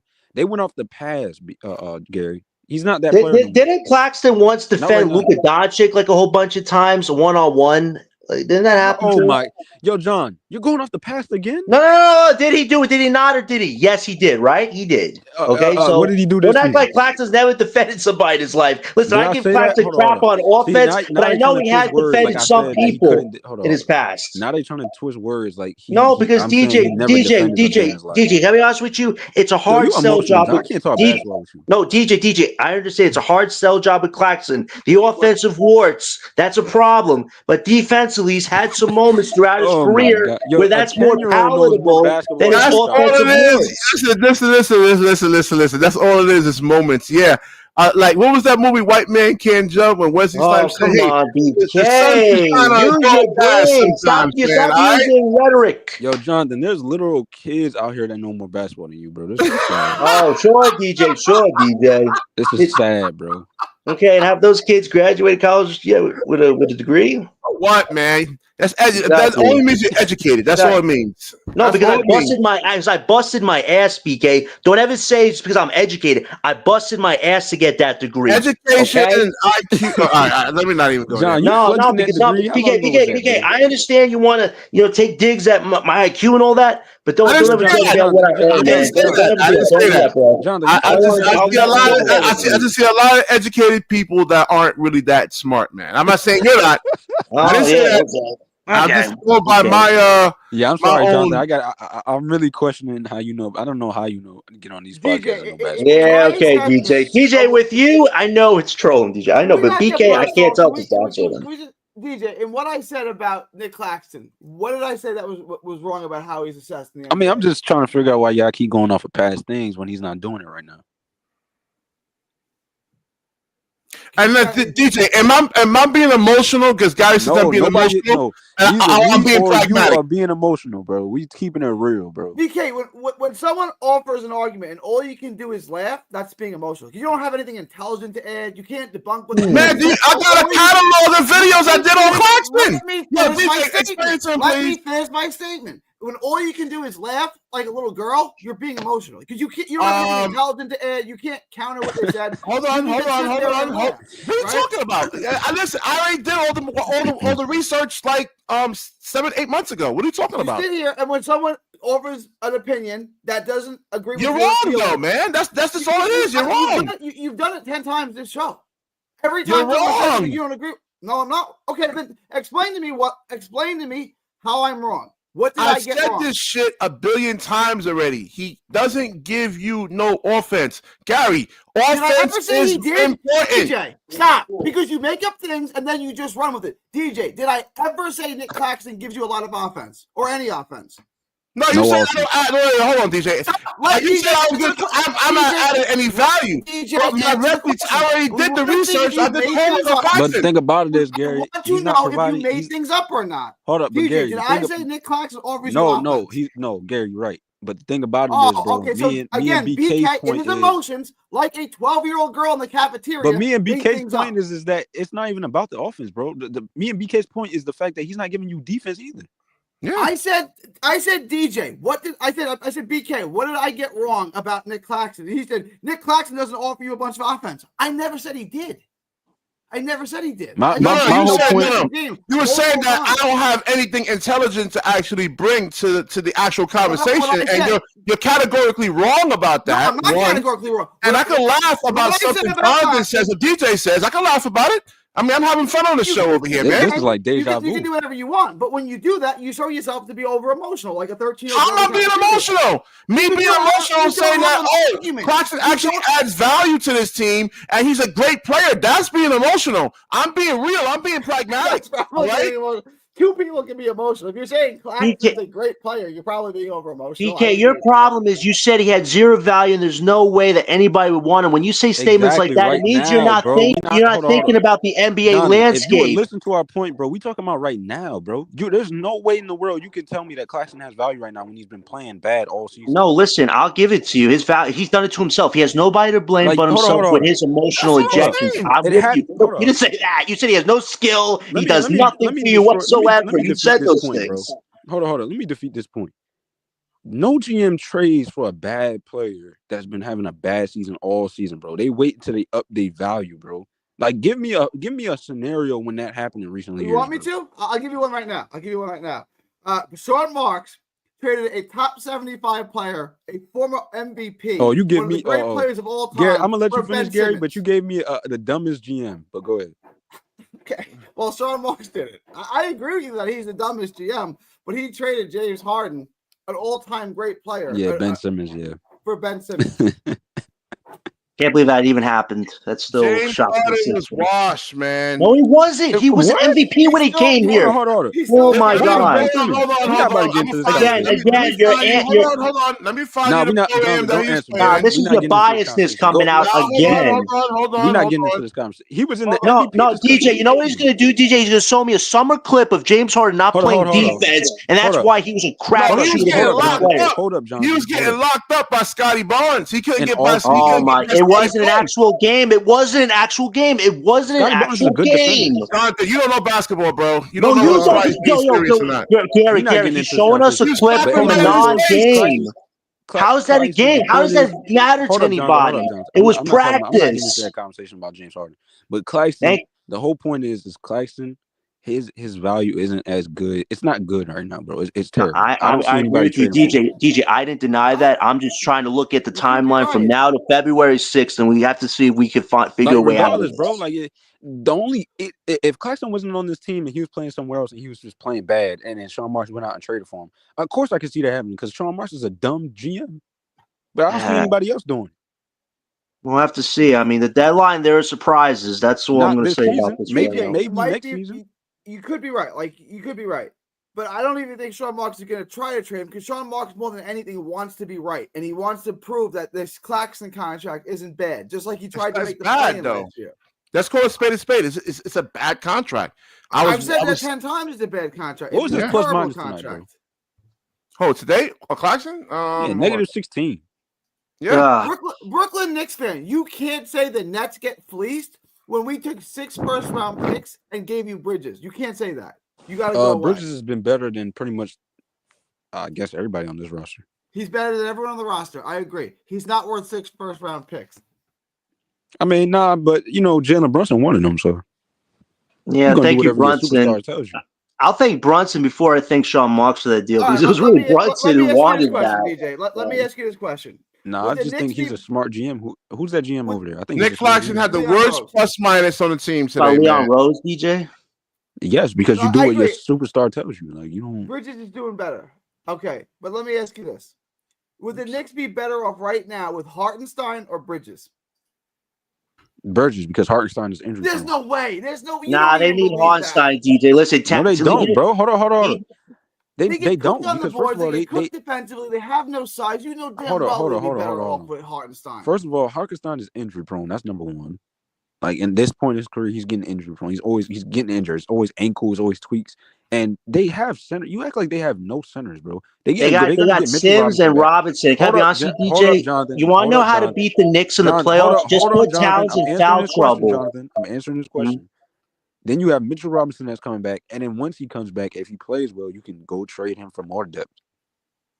He's got no value though, DJ. Mitchell Robinson has zero value. Did you hear what I said, Mitchell Robinson's healthy less than Robert Williams. I just said if he comes back and plays well, because which he will, because every time he comes back, he plays well. He can up his value. That he plays well. I got a wild take. That's not a wild take. Nick Claxton has better trade value than Mitchell Robinson. There you go. There's your wild take tonight. Bro, obviously, Mitchell Robinson hasn't played. Thanks, Gary, because that's truth right now. Robinson is never dependable. Almost never dependable. My point is if he's on an expiring deal, hold on. My point, because he's on an expiring deal, I think next season. So you can go out and trade him and get more depth, bro. That's what I'm saying. But who would want him though? And the Knicks have almost no assets left. He's going to be on an expiring deal, so he wouldn't even probably play. Yeah, but the Knicks would have to attach maybe 2 or 3 firsts or something like that just to get off of Robinson. Because an expiring contract? On expiring? No. Well, okay, so you tell me that GMs would think my takes were bad. As a GM, why would I want an injury-prone player? But BK, as a GM, he's an injury-prone player with screws in his ankle. If you don't give me some draft picks, why would I want him? It's an expiring. It's an expiring. You gotta put draft assets on him. I just want him to expire. What we're saying, not an expiring deal, man. What are you talking about? Hold on, BK. All you have to, Jonathan, listen, bro, because you talk and you don't listen, bro. It will be Mitchell Robinson, and then you go and you trade him to a team that's like probably selling like their role players or something like that, selling, looking to blow it up. Like that's all you gotta do, bro. If the Knicks trade Robinson, then they really have no bigs. Yeah, it will be depth, really bro. Like it'll be like depth, so you'll probably get like more flexibility because they'll have more flexibility after that. You want to know how to beat the Knicks in the playoffs? Just put Towns in foul trouble. So much, bro. No, but DJ, No, they are better, but I'll tell you this: you want to beat the Knicks in the playoffs. Just all you gotta do is put Towns in foul trouble. All you gotta do is put Towns in foul trouble and force Sims and Robinson if he plays to have to play for them. That's how you beat the Knicks. Like, can't care less what y'all talking about, bro. Like Mitchell Robinson's better than this whole roster. I don't care. No, hey, listen, Cam Thomas is better than Mitch Robinson all day, man. Come on, an offensive rebounder and a shot blocker. That's all he is. Well, he's not better than Cam Thomas, of course not, but he's better than the bigs I'm talking about. I'm talking about the bigs. Okay. Claxton? I don't know. He's the only one that can hold. Yes, he is. Yes, he is, Gary. He's unhealthy, though. He's more unhealthy than Claxton is at the moment. His matchup head-to-head with Simmons, every issue you give me with Claxton, you're going to have with Mitchell Robinson. Hey, what are they talking about, bro? You can pick and roll Mitchell Robinson to death. And his injuries be like freak accidents, bro. Does Mitchell Robinson have any offensive game? No, he's got all the what? He got way more offensive game than Claxton. No, he doesn't. Robinson ain't even worked on a jump shot or a free throw shot. Come on. No offensive game. Yeah, come on. He got a float game. Every issue that Nick Claxton has, Mitchell Robinson has. No, he doesn't. He doesn't have DJ. This might sound crazy to say. Ben Simmons has. How much does Mitchell Robinson weigh? I think like 250, 245. And that's something that Claxton does not have, Gary. Sorry, brother. Mitchell Robinson has a float game. Claxton doesn't have that. Stop DJ. Stop. DJ. His float game is no better than Claxton's. Yeah, okay. DJ, if you're going to trade Robinson, you should probably go. Stop trying to sell me Claxton, bro. I'm tired of hearing about that. I just don't understand why you value Mitchell Robinson. DJ, if you were gonna sell Robinson, really you'd probably have to get Robert Williams for Robinson. DJ, if you were trying to sell, pay your bills. Like, what did Mitchell Robinson do? Like, Mitchell Robinson, your cousin? I don't understand. Played in the playoffs. Got it done. So is Claxton. Claxton's played in the playoffs and he sucked. And so does Mitchell Robinson. No, he didn't. You cap it. That's why when Mitchell Robinson gets hurt in the playoffs, the Knicks win. Because he had a freak accident, bro. I'm not. He was playing well. They still win without him. He was. Hold on. Gary believes that injuries only happen to only one or two players. I want to hear this. BK, first of all, Claxton went 0 for 11 in the playoffs. Hang on, DJ. I want to hear. BK made up another lie. Let's hear this lie too. What do I believe? What did I say? Oh yeah, you believe that just he's the only player in the NBA that actually got injured. You know, like okay, DJ, did I ever say, okay, good, that's good, BK. No, but you don't want to acknowledge it. Now, I'm gonna have an adult conversation with DJ. DJ, you don't want to acknowledge DJ's your master, Gary. What are you talking about? You don't want to acknowledge. You just say, "Oh, he's injury prone. He's injury prone. He just got injured." You don't acknowledge the fact that it was a freak accident. I don't care if it's a freak accident. Did I ever say he's not injury prone though? He just has freak accidents. Cool, awesome. Did I ever say Mitchell Robinson was the only player in the NBA that got hurt? I don't know. Did you? BK said I said that. Did I say that on the show? You were insinuating that. I'm not insinuating nothing. Come on, BK. This is the problem with you. You try to connect dots that don't exist. That's awesome. Go find someone and go tell them that. Did I say that on the show that Mitchell Robinson is the only player in the NBA that got hurt?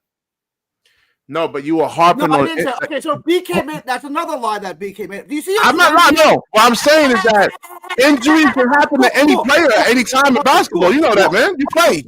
Cool. That's awesome. So that's another lie that BK made up. But you just lied and said that Mitchell Robinson isn't good in the playoffs. He's not. He hasn't really shown you a lot, DJ. Jonathan, we're not talking to you. You're emotional. Like, no, you're emotional because you're defending this Knicks rhetoric. I can't be honest with you. The Knicks are going to get cooked in the playoffs. Towns plays no defense. DJ, Towns, DJ, do you know that people are scoring 93% against Towns this season? No, DJ, I got to cook you. DJ, 93% of players were scoring against Towns this year. A hooker on Fifth Avenue is better than Towns right now on defense. Come on, bro. Come on, stop it, Jonathan. All right, let Gary speak. Bro. Anybody can cook a boiled egg, man. Not Jonathan. Yo, anybody can cook a boiled egg. That was funny. That was funny. Boiled egg, bro. But at the end of the day, serious question: who has better trade value, Claxton or Robinson right now? Like, I think it's Claxton just because he's healthier than Robinson. You're disingenuous, bro. You trying to say that because Mitchell Robinson is hurt? No, because Robinson has shown you he's even worse. He doesn't even want to come back to play. He's been on social media like to death with it. He hasn't even shown like he really wants to come back. And you're the main one that be saying, "Oh, Claxton don't want to be out there. He's forfeiting games." That's why we want to trade him. That's why we want to trade him because we don't want to deal with that. We don't have to deal with that. We could put him somewhere else. Trying to hit a ref with a seat. Well, Sean Marks wants to deal with it. That's why they signed him to a 4-year deal. Right. And Sean Marks is bad at giving money to certain players. None of us deny that. Y'all just sitting up here lying, bro. Like he didn't have a good playoff series until he got hurt. Listen, Mitchell Robinson didn't work his game. Come on, see, Claxton and Robinson are similar players. No, I'll give you this. I'll give you this. BK. DJ, I'll give you this. Claxton Robinson are very similar. Their offensive games are very below par. Hold on, outside of Anthony. Yeah, hold on, Marlon. I gotta keep it a buck, man. Like he's not. Listen, he's just keeping it real about the Nets players. That's why look at the seat that we're in. We're in the 10th seed, 11th seed right now. The players aren't really that good. We got to get better players, man. There's nothing wrong with saying that our players are bad. In the Philly series, hold on. BK, can I address that? Yeah, hold on, Gary. Let him address that comment. They said I'm shitting on the Brooklyn Nets players. First of all, Cam Thomas is the best player. And first of all, I'm 50-50 on it. I said if we keep Cam Johnson, I'm cool with it. I mean, I think there's only 2 players on our team that's good. That's it. Or 3 actually, because I like Day'ron. All right, DJ, let me address what you say. And you dumped all over Nick Claxton's free throw shooting in the playoffs. How's Mitchell Robinson's free throw shooting in the playoffs? Better than Claxton's? Yeah, it's 39% for his career. 39%. Ouch. Okay, and it's better than Claxton's, isn't it? What's Claxton's? I don't know. I'll look up Nick Claxton's free throw. Oh, here we go. 39%. I guarantee you, Mitchell Robinson's free throw shooting in the playoffs isn't worse than that. In the playoffs, not career wise. In the playoffs, Gary. No, in the playoffs, Mitchell Robinson's career free throw shooting percentage in the playoffs is 39%. I'll look it up right now. Oh, here we go. Claxton, don't it? Oh, this is gonna be fun, man. It might actually be better than Claxton. All right, 34%. So we're talking about 39% and 34%. That's a big difference. Wow. Yeah, it's better. I give you that. Hold on. It's better. Hold on. You gonna take the bigger number or you gonna take the smaller number? It's better. 39 is better than 34. Are you gonna take 39 in the playoffs or are you gonna take 34? I'm gonna take neither. But yes, 30. Yes, DJ, I'm granting you 39% is better than 34. I'm granting you. So 39% is a good free throw shooter. If you have a guy that's shooting listen to the comments, bro. I don't care what none of y'all saying, bro. The only player I shit on this team is Nick Claxton and Ben Simmons, bro. That's it. 39% free throw shooter is a good free throw shooter. The 2 worst basketball players I've ever seen in my life. Nah, listen, I'll be honest with you. Simmons and Claxton probably have been weaknesses on some of our defensive schemes. Hold on. Ben been looking better than Claxton all season. Yeah. Oh, man. All season. Look, even today, Ben. Last 2 games about. So many easy shots around the basket. I'm not saying. Ben is really better than Claxton, bro. I gotta say it. I'm sorry. I gotta say it. I've been thinking about that like recently too. Is Ben actually better than Claxton? That thought's been on my mind. He is. That's nothing to think about, Gary. What are you talking about? Do you see how many? No, they're both flawed players. They're both flawed. You said you really played basketball? Oh, come on. Ben Simmons is better, bro. No, I mean seriously, you really played basketball, Gary? I played basketball since I'm 10 years old. You never got hurt playing basketball? You never got injured? Yes, I've gotten injured playing basketball. Can injuries affect your game? Yes or no? Of course. All right, so what are we talking about here, then, man? I don't know. Why are you bringing up his personal basketball career? Why are you bringing up his personal basketball career? We really went off the deep end. No, exactly, because you want to talk about BS, bro. BK, why you always on it? Like, come on, bro. No, because he's attacking my IQ. He's attacking Gary's IQ. It's like, BK, we get it. You are a Ben Simmons fanboy. Come on, man. You don't need backup dancing, bro. I'm a man. There's nothing to think about when it comes to the skill set of Ben Simmons. What is his skill set? He gives you playmaking and rebounding. That's it. His defense is not what it used to be. He can't give you a mid-range shot ever. Give you one today, once in a blue moon. That's about it. He gives you no three-point shooting. You know what you said to me that's outrageous this year? You said Ben Simmons should shoot three-point shots against Nikola Joker and Joel Embiid. What does Nick Claxton give you? What? That makes no sense. Answer the question, John. Giannis. Why would it make sense for Ben to shoot threes against Giannis? How does that make any sense? Because Giannis Antetokounmpo is an excellent defender. You're not going to just lay the ball up against him that easily. So why can't Ben shoot a three? Then why can't Ben shoot a three? Mr. Genius? Why can't Claxton shoot a three? He actually made one this year. I got to give you that. He actually made one this year. And Ben Simmons has made what? Zero. In his career? Zero. He's made zero in the last 3, 4, 5, about 5 years. I know he's made zero with the Nets. He may have made one with the Sixers. It doesn't really matter though. Yeah, doesn't really matter. Hold on. How many threes he made in his career? 5? No, 3. No, 3, right? Oh. Must be about. I think Claxton has more than him. I think he's made 4 in his career. 4 out of what? 100 attempts? I don't know how many attempts Claxton. I think Claxton already made like 20 or something. If he's made 4 threes in 5 years, you know what that means? It means he can't shoot. No, I'm talking about Ben Simmons. Like, yeah, well, whatever. Like, neither one of those guys can shoot threes. Neither one of those guys can shoot mid-range shots. So, well, I'm just saying, John got to keep the same energy. I mean, Claxton is buns. They're both pretty bad players because they're offensively limited. Okay, I think none of us have denied that with some stuff. I call them the new DJ. Hold on. DJ, didn't I call Ben and Claxton the new twins of this team because they're so similar on their offensive abilities? Not similar, man. Ben yes, Simmons they are. They're pretty good. Not that good. Defensively, they haven't shined like they should, and they can really give you offensive Ben is a better defender than him, bro. Ben's defense hasn't been that good this year. I saw Jalen Suggs cook him this year. He's been injured. He's not injured this year. He's not injured this year, supposedly, right? He's healthy this year, right? Yo, BK, why come on, BK. Stop with the BS excuses. If he's never healthy, then don't ever say he's healthy to me. If Ben is unhealthy, then keep that same energy throughout. BK, don't even waste your time, bro. I know. No, I'm not gonna waste my time because BK, you say, oh, Ben's value is better than Claxton, Robinson. Don't listen. No, BK don't listen, DJ. No, you don't listen. About what? No, BK just makes things up that you didn't say and then says that you said them. I didn't make anything up. I don't gotta do that, man. I'm 46 years old. Why I gotta make up anything? Gary, do you see what I gotta deal with here, Gary? See what I gotta deal with here? We gotta deal with. You said that I said that Mitchell Robinson. No, I don't. I'm not. I listen pretty well. No, you don't. Well, you was the one that made up some bullshit saying how you have to decide. Oh, is Nick Claxton better than Ben? There's nothing to think about. Ben is a better. I mean, Ben is a better offensive player. Ben Simmons couldn't even handle a dunk this year. He got blocked by the freaking rim. What are you talking about? There was nobody defending him. He had one of the worst dunk botches in NBA history. Don't even think that he's better than Claxton at that. Don't even say that. There's nothing to think about. Who's going to be in the NBA next year? Nick Claxton or Ben Simmons? Ben Simmons? No.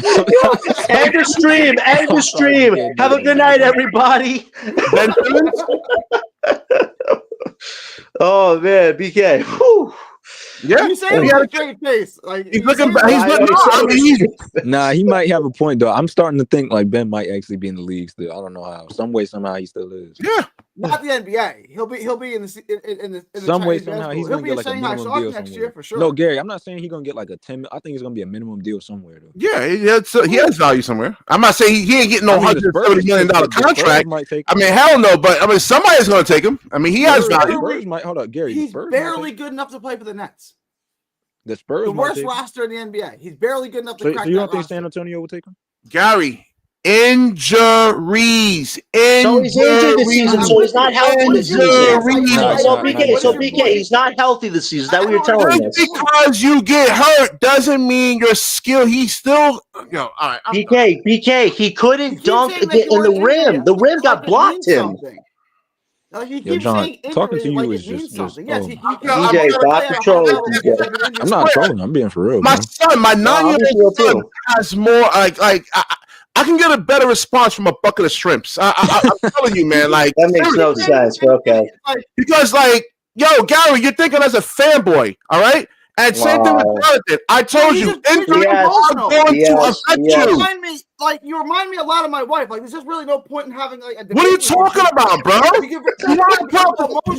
It's like dealing like with a 13-year-old girl who just got shot down by a boy in the cafeteria. Like, it's like just chill, just chill. You don't got to be emotional. We're just talking basketball, right? Like, that's it. No, because you're hold on, man. Hold on, let me see. This is nasty work, bro. I'm telling you, man. It's insane. You keep saying that Ben Simmons got injured, and now after all the injuries, he's no good. I don't understand your point. I can understand your points, Gary, with the whole Claxton thing, but bro, like y'all gotta stop this. Yo, like, did Claxton ever put up numbers like this, man? Oh, those were fun. I'm not even gonna acknowledge those things. Those are false stats. I don't know what BK false stats. Yes, they're false stats. They don't count anymore. I don't know what they mean. Like, what do they mean? Gary, today? You gotta stop with the delusion. Like Claxton is showing some defense this season, bro. When did you don't like Claxton? I don't like Claxton either. But like, I'm still it's not about liking him. I mean, I just don't like his game. I mean, he's cool as a person, but I don't like Claxton. Like, I don't like Claxton's game. You know what the funny thing is? Me and Gary could criticize Claxton, but we also look to see what type of value he can give another team. That's how you take your full biasness out of it. Nobody is saying he has to up his value to do that, bro. I'm agreeing with you. I didn't say that. Just play trash and expect to get traded. I agree with you, bro. But here's the thing, though: if there's a small window to do it, and Claxton starts, getting his stuff together, then trade him if there's an opening. Once again, because Gary named Ben Simmons, which Ben Simmons didn't play. What player played bad all season and got traded for something good? Answer the question, man. It's a small list. Give me the list. Listen, at the end of the day, Claxton sells defensive value to a team. At the end of the day, Vince Carter, when he got traded from Toronto, got dealt. Did he get traded or almost? No, Vince Carter, when he was with Toronto, when the Nets traded for him, he was averaging 15 points a game on like 40% shooting. He was playing terribly to get himself traded, and he did.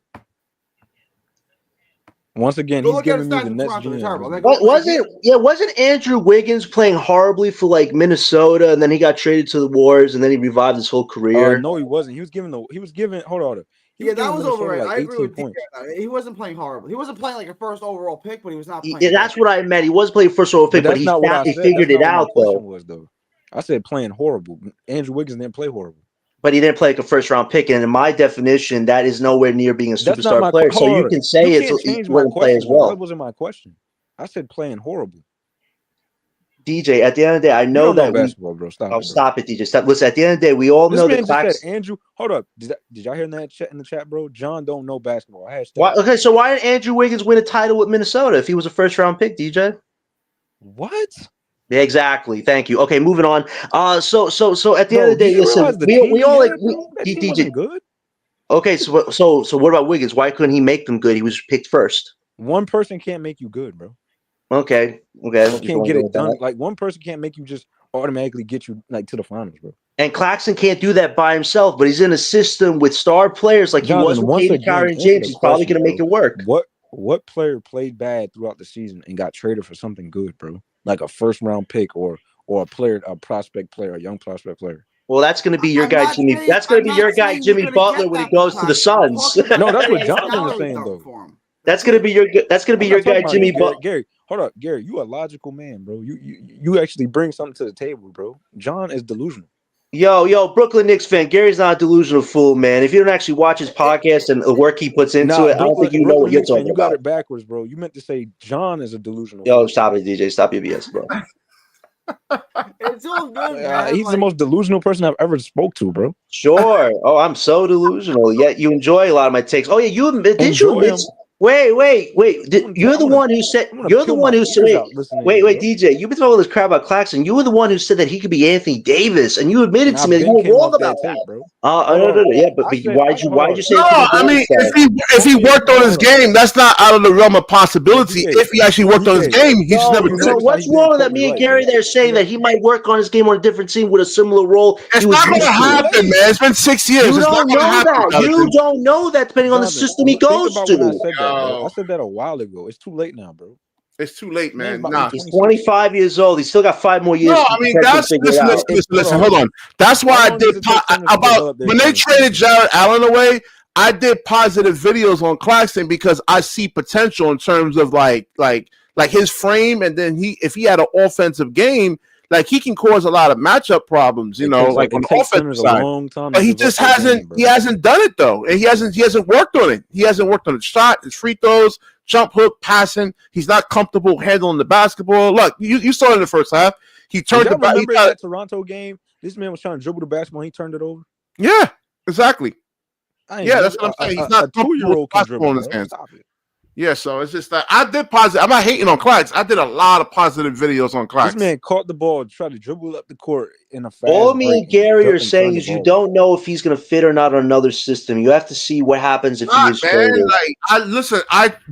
This dude, Jonathan, man. I'm telling you, man. Come on, BK. What am I saying that's wrong? Listen, we know offensively he's not going to give you a lot, but if you have a team that has stars on the team and his role is basically to rebound, defend, and shot block, he can give you something there. So how come we didn't win when we had stars on the team then?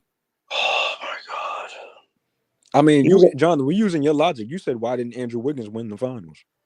Remember, we traded hard and we had the big three, but Kyrie didn't want to get vaccinated. So if you want to open that can of worms, that's going to take us a while. Yo, Gary, you heard what he said? He said, why didn't Andrew Wiggins win the finals with Minnesota? That's anything that was wrong there, funny, man. Like, why did a player get traded when he was playing bad and Wiggins wasn't playing bad basketball? This show wouldn't be successful without Jonathan. I said, Jonathan, you can look this up, bro. I said, who has played bad and got traded for something good? You said Andrew Wiggins. Andrew Wiggins didn't play bad. He wasn't playing like he was with the Warriors to win the title. Though. Bad, though. Well, I didn't say anything wrong though there. But he didn't find his level. He didn't find his level of play until he went to the Warriors, and that's a fair argument. This nigga. Different system. This one I'm talking about with Claxton. I'm making a comparison here. Let me talk to a logical person that actually knows basketball. I'll get to you in a second. So Gary, I'm being serious with you, So Gary, was Wiggins playing bad in Minnesota, bro? He wasn't playing bad. I thought that got blown up. He wasn't playing like a first overall pick. Like he wasn't like. Okay. He doesn't want to be a number one option. I mean, a lot of guys don't want to. I get it. If y'all didn't see him as a number one option, right? As a number one pick, cool. But my question was if a player was playing bad, could they get traded for something good? I've never seen that. I haven't seen it happen in recent years. I asked Jonathan. He said, "Oh, Wiggins played bad," but that's not DJ. We really don't care what we get back for Clax. If it's a first round pick, I'll take it and run with it. I said I didn't care from the beginning. I want to get a fair return where if it's a draft expiring contract, that's fair. He's a liar. Rewind the stream, bro. He did not say that. So what did I ask for, DJ, with Claxton? Did I say 2 to 3 picks? I didn't say that.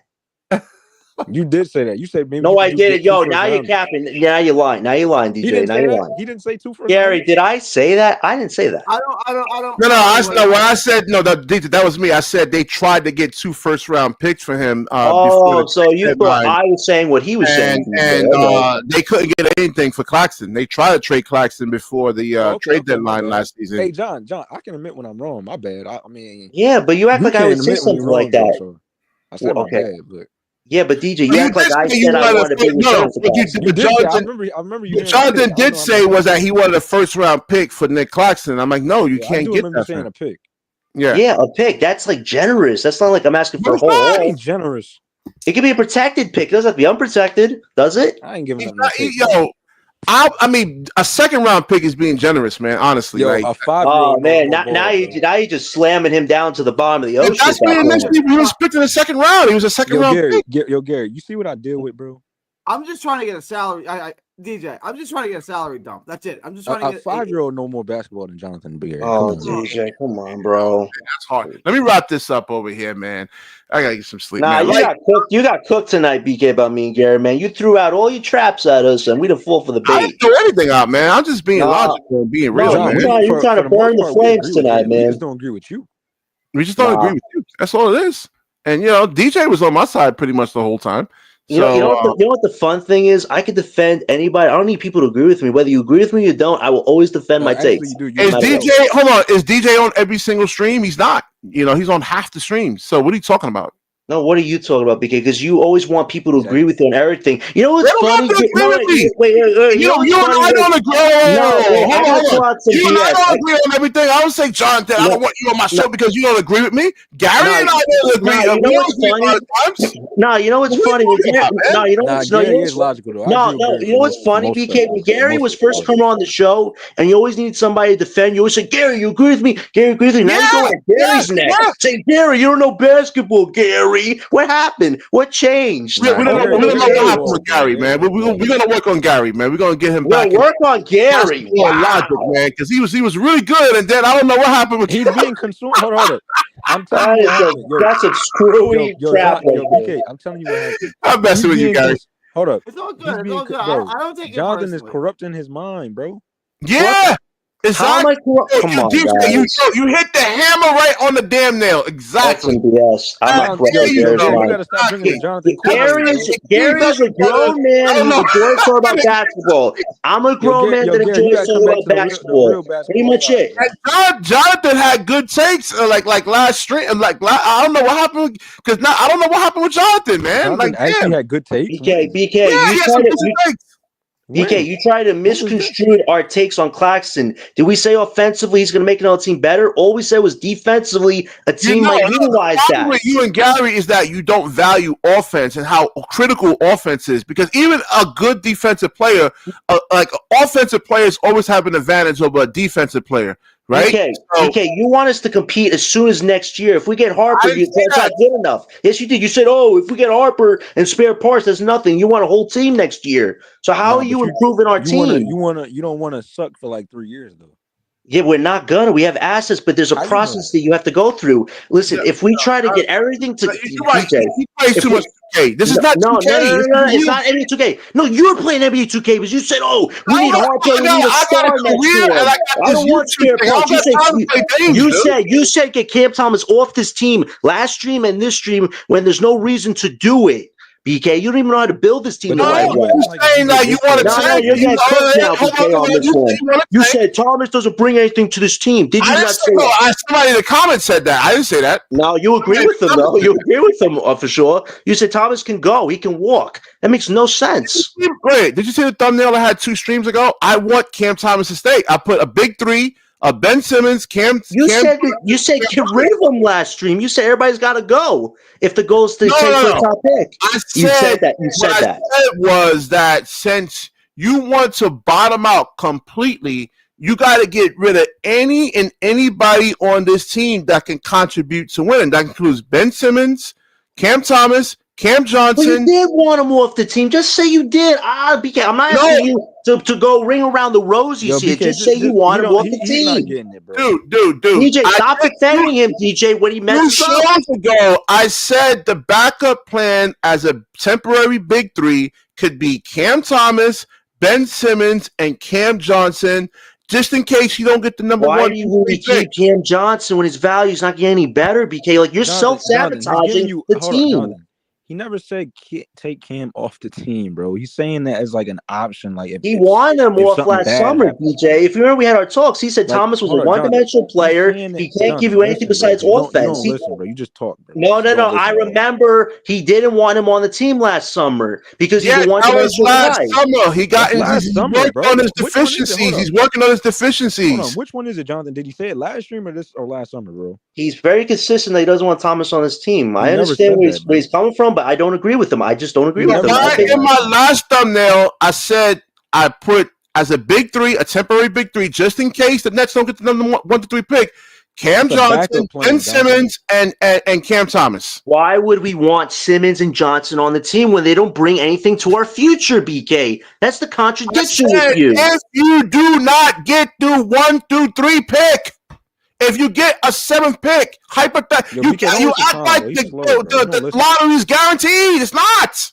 I didn't say that, but the best you could do is get an 11 to 12 or 13 seed. Have a chance at it. Get the 1 through 3 pick. What about if you don't? It's not. Yo, I'm done. No, BK, I don't think you know what a rebuild is. Jonathan, if we don't get the number 1 through 3 pick, bro, you don't think if you don't get the 1 through 3 pick, you have to have a backup plan if you don't get the 1 through 3 pick. That's all I'm saying. So letting go of Thomas is a good backup plan. I'm reading your body language right now. What's so bad about what I'm saying? Oh man. Well, I don't get the Simmons thing. Like, you can make an argument for Cam. You don't get this. You don't get a former 3-time All-Star who's been injured if he's healthy. 6 years ago, BK, you're living off 6 years. So Gary, Gary, if you don't get the 1 through 3 pick, you don't think having every team has a backup plan if something goes wrong. Yeah, you gotta have a backup plan. I said you can make an argument for keeping Cam Johnson. Ben Simmons is a stretch. I don't agree with the Ben Simmons. I agree with the Cam Johnson thing. Yeah. And Cam Thomas. Yeah, and Cam Thomas. Yeah, and Cam Thomas. Yeah, I said temporary. So Gary, so Gary, how can you understand that, but John can't? Oh my gosh, why are you calling me out for it? I'm giving my Because you honest don't understand. You act like it's a guarantee that they're going to get the number 1 through 3 pick, and I'm saying it's not, and you got to have a backup plan. Yo, I'm telling you, bro, John's gonna be so disappointed on draft night. It's gonna be funny. No, I'll be disappointed if Sean Marks botches this because you haven't actually get top pick. If you have a healthy Cam Thomas, the way Cam Johnson's been playing, and Ben Simmons is starting to look like he's starting to have some life to him now, and based on the last couple of games, we'll see if it holds up, for the whole season. But a healthy Ben Simmons, a healthy Cam Johnson, a healthy Cam Thomas, and you get like a big like that Duke center or something like that, or Derek Queen, depending on like what Pod Thorne was saying, if his measurements come out, that's decent. I could watch that team. You want to watch Keon Johnson and Jalen Wilson and So it's what you want, BK. This is terrible. But what's terrible about it? Wants to watch that, John. No, maybe you do. Watching Jalen Wilson and Keon. I don't want to watch Ben Simmons play anymore. Gary, you're not smoking K2 tonight, right? You're not bugging, right? No, I'm good. You're good. You sure? I'm positive. All right. Yo, I'm telling you, bro. It's Gary too, man. And he had a like I said, he has a weird effect on Gary, though, Jonathan. I mean, come on. Why are you acting like I have mind control of somebody? That's pretty whack. It's crazy. It's nasty work. So you saying you rather watch Keon Johnson and Jalen Wilson rather than watching Ben Simmons, Cam Johnson, and Cam Thomas? BK, do you know what a rebuild is? I literally said the complete opposite. Jonathan, there's no guarantee you're gonna get those top. Oh, just forget it, bro. I know. I'm telling you. I'm trying to explain to him for the last 2 weeks. It's not a guarantee. You got to have a backup plan. I get it as a fan. Listen, I want the 1 through 3 pick too, but I know there's a certain probability that it may not happen too. That's what I'm saying. And you got to have a backup plan. That's all I'm saying. Let me say this: when I said things like we should consider trading for Zion, or we should not in this NBA, sign Brandon Ingram, right? When I say things like that. And you guys go, no, we're rebuilding. Well, what if you don't get a 1 through 3 pick? No, it's cool. Hold on. Zion Williamson, man. Is he his? Hang on. Is Zion Williamson a former 2-time All-Star? Not a single Nets fan has said they wanted Zion. I said it. Well, yeah, you the only one. Yeah, no. Credit to you. I mean, yeah, all credit to you, I guess. But yeah, you the only one. Yeah, okay. Not Zion. If you're gonna have, all right. If you're gonna get Zion, I agree with Gary with this. Is Zion a former 2-time All-Star? But that's Gary's backup. Of course, PK. No. If you're gonna have him as like your third best player, right? Because I don't want to run my offense through Zion. I don't want him to be the main. Pelicans already tried that. That's the only thing. I mean, I don't mind Zion, but he can't be like, oh, we're gonna run up. Zion's gonna lead us to the championship because it's not gonna happen. Right now, this team is so bad. It's so bad.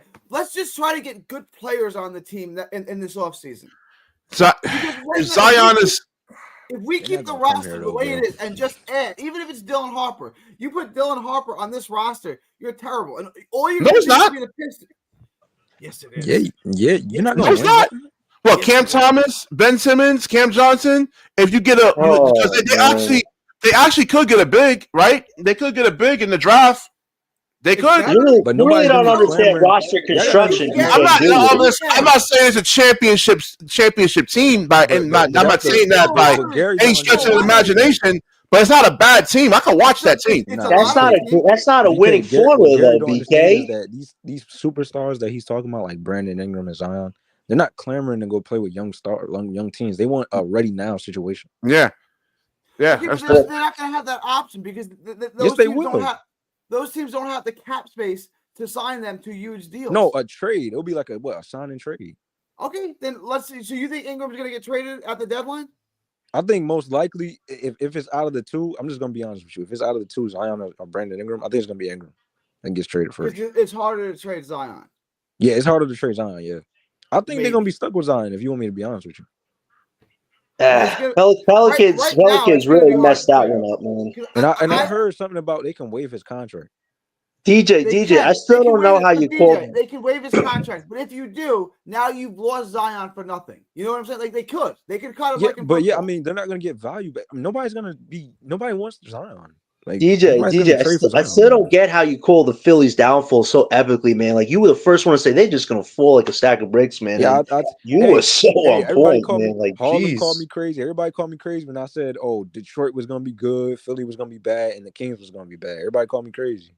Nah, you were on point, DJ. I told you, man. I gave you props for that one. That was if you have any team. Yeah, I mean they got fleeced by Paul George, man. Bro, I mean, damn. I'm telling you. Did you see the last two games? He's had like 10 points combined or something. Like, geez. Yo, Jonathan, I'm telling you, bro. If you have Paul George or DeMar DeRozan on your team, that's a recipe for disaster. You know what the problem is with the 3-point shot going up? DeMar's style of basketball doesn't fit this new era of basketball. Maybe in the 80s or 90s. Yeah, you're seeing that. That's a problem. That's not good. He needs to retire, bro. Hang it up. Well, Fox asked out, though, if you want to hear a surprise trade candidate, Fox is talking to his representative. They had a meeting with the Kings organization, Rich Paul. He just wants a really long-term deal with a lengthy, like a lot of money. Yeah, well, that's what they're going to have to give him to him to stay, because if not, he's going to say, give me. And he's not coming here, John. He'll go to the Spurs. No, it doesn't make sense right now. It only makes sense to 2026 when we have cap space to get him. It doesn't make sense right now. Even if you have cap space, yo, BK, if I'm Fox, why would I go to the Nets? Play with Cam Thomas? Nah. Well, Coach Jordy. Yeah, Coach Jordy and him apparently, allegedly, maybe I've heard have a tight relationship. That's the reason. Nah, bro. He will want to ready. Why would you leave the Kings when it's like already kind of? No, I agree. The Kings are much better than the Nets, and they're much the Kings better aren't built. good enough. So why would he? I get what you're saying. Yeah, like, why would he go to a worse team? So you're gonna ask Gary? So you're gonna ask Fox to wait another year or two to fix the roster up to get it to contention? Nah. And that's if you can do it, man. There's other teams. And you know Sean Marks can't. That's why I don't think a tank works, because like, look, I don't have a better solution, so I guess tank it is. But like, this typically doesn't work, because now you want to have all bad players, except for Cam Thomas, and then just add a 19-year-old and think your team's going to be good. It's not. You're going to be the Pistons. Like, the Pistons have that stud in Cade Cunningham. How are the Pistons? They're still pretty bad. Like, and they're not going to be good. That's what I'm trying to explain to John. That I'm not really with actual. They're bad, but. Listen, BK, I understand it's a gamble. It's all a gamble, but this is our best chance to rebuild the right way before trying to do anything drastic. That's all I'm saying, really. I understand there's a risk you get 8th and 9th, but Marks has a chance to put yourself in the best position possible for that to not happen. And if you don't get it, he really has himself to blame. Because I've seen teams over the years put themselves in the best position possible and still not get the number 1 through 3 pick. That's what I'm trying to say, Jonathan. I'm just trying to like. I don't want you to get your hopes held up so high and then go out. Listen, I don't think we're getting the first pick. BK, let him get his hopes up high, bro. BK, I don't think we're getting the first pick. I think there are a lot of teams bottoming out, right? Like you said, I think the 1 pick is definitely out of our range, but 2 to 3 to 4, it's definitely within our range if we do the things right and get the best. Let Jonathan get his hopes up high, bro. Come on, DJ. DJ, you act like you don't want a top draft pick right now. Come on, DJ. I mean, that don't mean we're gonna get DJ, are you saying it's impossible that we get a top 3 pick? Why would it be impossible? No, I'm not. No, I'm saying we could get the top pick, but I'm not gonna be banking. I'm not gonna say, "Oh, we guaranteed to get it." No, which was what everybody was doing before the season started. I'm not getting my hopes up high like Jonathan is. All I know is if we're out of the play-in, I feel safer about our odds. But the great white hope named Cooper Flag is gonna save the day. I also like Ace and Harper, so don't say I'm just putting all my eggs on the Cooper basket. Because I'll admit his game is not where it should be right now on his offensive. You're not putting all your eggs in the Cooper basket. No, listen, I'll be honest with you, his 3-point shot, that's really bad. He's got to work on that. I think he's a good teammate. He's a good defender. Put all your faith into another guard. But listen, Harper's playing really well. I got to acknowledge it in fairness that Harper's been killing it. Harper's crushing it. He's playing on a different level. Want guard, bro. Guards. I'll be honest with you, though. Ace Bailey, though, a lot of people were overhyping him. I'm still yet to see this guy really put it all together. I'm surprised he's kind of taking a back seat right now. He should be one to, ball out as much as Harper is, because he's competing against him at the end of the day. If I had the number 1 pick right now, and this could change, right now I would take Dylan Harper. I would take Harper 1, Ace 2, Cooper 3. I may take, probably that order. If you take Dylan Harper as your number 1 pick, bro, I feel sorry for you. Why is that? Why do you think that? Why do you, I know you don't I got a couple guards that I think better than him. So, what don't you like about his game? I don't like the fact that in the his offensive just I don't think it's ready yet. I'm gonna be honest. I think a lot of people are like overrating his offense, and I don't think it's ready yet. It's about Harper's offense. Yeah, I don't think it's ready. It's been good this season. You know what's good about it? He has been scoring in a variety of ways. I'm saying in the pros. He's actually the best. I don't think it's polished as y'all making it seem. Well, he's got the frame. He's at 215 pounds. He's at a better game weight than most of all these prospects right now. Y'all kind of overrate him. Now listen. I think he's underrated. I think he's got a high IQ. I think he's a super bright kid. He plays the game at his tempo. I think he's going to be a traditional point guard. I don't think he's going to be like outworldly. Nah, you know who's a traditional point guard? Yegor Demon. His assist stat right now is really phenomenal. Harper's assist stat is actually lesser than his. His defense is not like his defense is okay. It's not. Yeah, his defense. I agree that his defense is not great. Like especially you watch the little Chinese kid today on Princeton. He was kind of giving him work. So he's kind of like he's going to be kind of one-dimensional to me, in my opinion. He's got a lot of room to grow. The confidence, I think, is what sticks out to everybody. When he made that buzzer beater from almost halfway, that was clutch. His ball handling skills. I mean, how y'all like his ball handling skills? I think he's got a very high IQ, but I think he's focused more on being a scorer right now than facilitator. You wonder if that changes if Jordy is the teammate that coaches him. Like, will Jordy make him more of a facilitator and less of an overtaker scorer? I feel like that can vary. Y'all talk about jump shot. I feel like he's still got to work on his shot too. Now, honestly, if we get Yegor Demon, I'd be excited about that because I think he's the perfect playmaker for this team because he would mostly be a facilitator and he can score too. This draft, there's no perfect player, bro. I mean, there's never a perfect player, but there's nobody close to being that kind of like generational type. If they get either Ace Bailey or Harper or Ace Bailey, I think they got an all-star player on their hands. So you're whether or not like they're a generational player who's going to change your franchise, I don't know, but you got an all-star player on your hands. You definitely got somebody you can build with, and that's where it starts. The boss is light years better than Ace Bailey. Yeah, they is. I think I'm still rocking with Nolan. He's not in this draft right now, BK. I think Nolan is underrated. I still got I'm really high on Nolan, so I think Nolan is still better than Dylan Harper. That's just my opinion. Everybody's sleeping on Edgecombe. I know he offensively is not where he should be, but Edgar, however you say his name, I think he's better than Dylan Harper too. Yegor is a better playmaker right now, stat-wise, but Harper is a better overtaker scorer than a Yegor is. So I'd rather have Yegor. Well, look, Yegor is like 6'9", 6'10", right? And can handle the basketball. So you like the fact that he can like switch in terms of like defense, right? I mean, you kind of like that over like. Yeah, I've only seen him play a little bit. I gotta watch him play more. No, he's good. I would not. I'm telling you, Gary. I got what Nolan over him. I got. And now Dylan Harper does got to work on his shot, and this it's like a hitch in the shot that he actually has to correct, right? I think I was watching something on that. He has a couple guards in here that's better than Dylan Harper to me. I think Dylan Harper right now is the most all-star is crazy. I don't think anybody in this draft. Probably the only ones I could probably see making the all-star team just based off of just probably like in the future because like the fans and like probably just Cooper Flag. The thing is that he's gonna make an all-star game his first. Is Dylan Harper a generational type player? Not his first year. I mean that's so like okay. I'm talking about the future, Gary. Is De'Aaron Fox a generational type player? Nah, but he's an all-star caliber player. So like if you took Dylan Harper and he was productive to that level, that's a good player. That's a good pick. Didn't his father Dylan Harper's on any of those guys' level. Didn't his father Ron Harper play in the NBA too? Like he comes from a legacy, right? He played with the Bulls, right? His brother played in the NBA too. His brother's in the G League. So he's got this in his DNA. So he may not be anywhere close to how people are rating Cooper or Ace, but this guy is. That don't always mean anything, John. Nah, but you know what Harper is? Wait, DJ. Game, you can see it. He's an ultra competitor. This guy wants to win. When Ace was out those first two games, Harper played it off like Ace wasn't even on the team. He won both those games in dominant fashion to kick off the season. Harper is playing with a chip on his shoulder right now. Dylan Harper, bro. It definitely persuaded me and a lot of people because I expect him to take over like he did. Let me end this over here, man. I get some sleep. Nolan over him. Nolan's the one guy I feel like is underwhelming right now. Personally, I don't see it yet. I got to see this guy really grow into his role once he gets drafted. I'm not seeing it. Dylan Harper's overrated.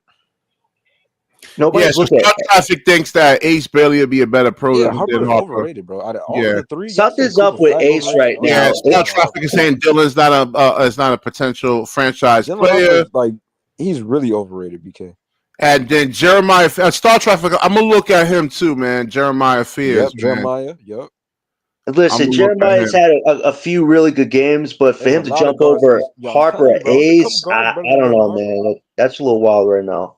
Diego jumped up. I mean, he was like number 9, 10, and he actually jumped up. Yeah, he's better than Dylan Harper, light years, bro. They're both. I think you're really sleeping on Dylan Harper. Yeah, I agree. Listen, I'll be honest with you, Harper. He'll be all right. Harper convinced me that if we get him with the third pick, backup or a third string to come in and give you some minutes. No, I'll tell you. What? Come on, DJ. He's not a back. This guy. Wait, DJ. You know that Dylan Harper. Wait, DJ. Do you know that Dylan Harper's the DJ? Do you know that Dylan Harper's the third best scorer in his draft class right now? I don't care. You don't care. Mostly, like these players' kids don't really like pan out, man. Like they don't really pan out to be like.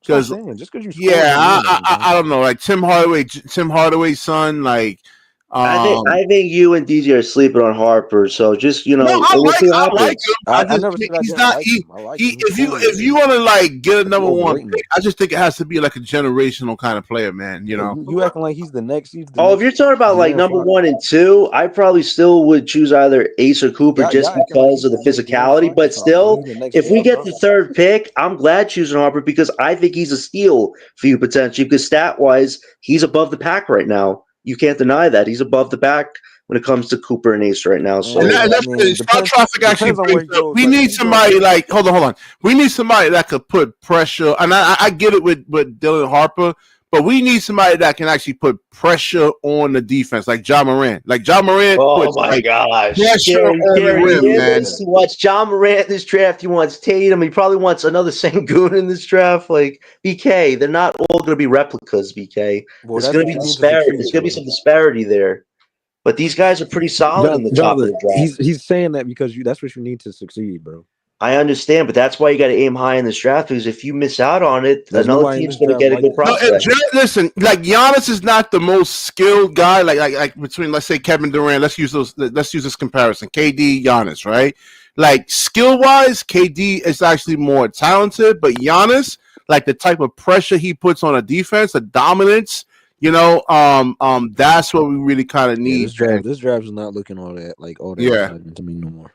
So Jeremiah is still a really fun draft. Skilled, yes, but Jeremiah, I'm gonna look at. Let me go look up Jeremiah, man. Bro, the only most exciting draft pick probably for me in the last recent years probably Wemby, bro. But none of these guys are gonna have Wemby's hype. But there's a lot of skilled guys in this draft. This draft is not like exciting to me like as it was before. Like, no, it's very exciting in this draft. This like go with 13 players that could be solid pieces to a team's future. There's a few stars there, but there's also solid role pieces in this draft. Hey, you need solid role players, right? It's not always going to be stars. Well, that's in the top of the draft, and if we miss out on it, if we miss out on top 4 at least, like Dylan Harper, for instance, Dylan Harper, he looking like a role player to me. Really? Okay, I disagree, but listen, JR. I'm not saying but does he put more pressure on the defense like Ja Morant does? I'm talking about like that explosiveness. Does Dylan Harper have that? No, he can shoot. He has a great mid-range shot. He got a pretty good mid-range shot. That's not what I'm asking, dude. Not everybody's going to be a Ja Morant in this league because you're asking for rarity in a draft. He's not. He's an athlete. He's not Ja Morant. Like he's not that. Right. He's a good athlete. He's 6'6". He's got a good frame. He's a pretty good athlete. More like he's like 6'4", 6'5". Yeah, they list him at 6'6", so he's probably 6'5". Let's say he's 6'5", right? He's 6'5". He's pretty athletic.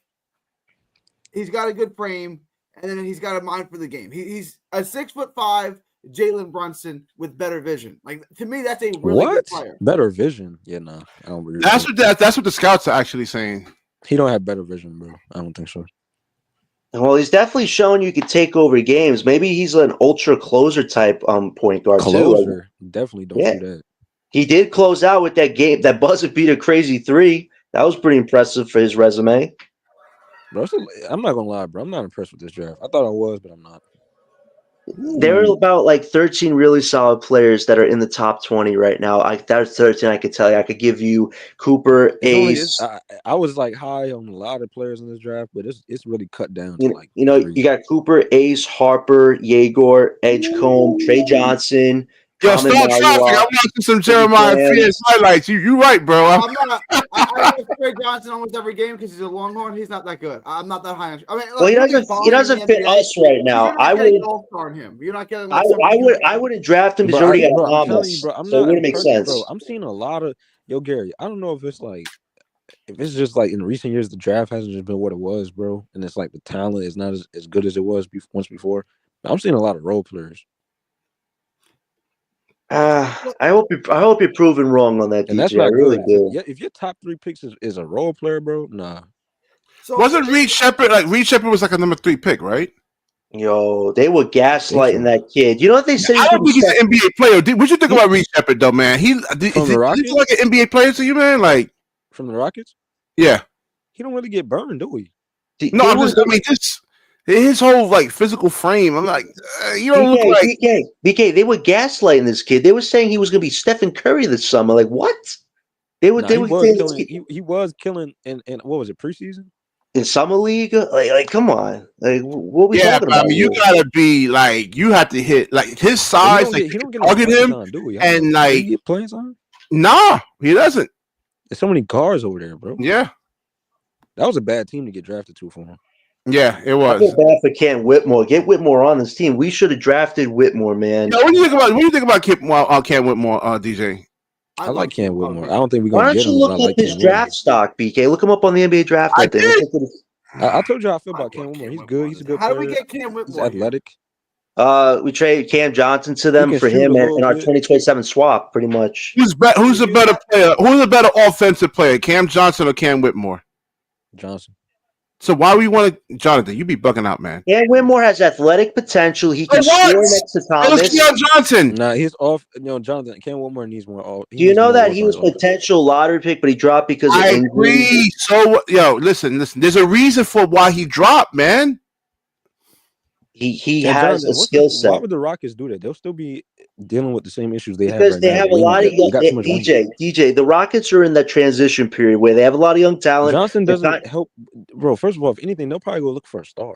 Johnson don't fit what they're doing. Yeah, but I don't think they want to get a star right now. I think they want to see what they're doing. They don't want to go get being a role player. There's a difference. There's different levels of being levels of role players. They got Jabari Smith, Tari Easton. Yeah, but DJ, there's not a role for Whitmore right now. And if Johnson's a piece that helps him be more competitive, maybe takes the next step before they go for a star.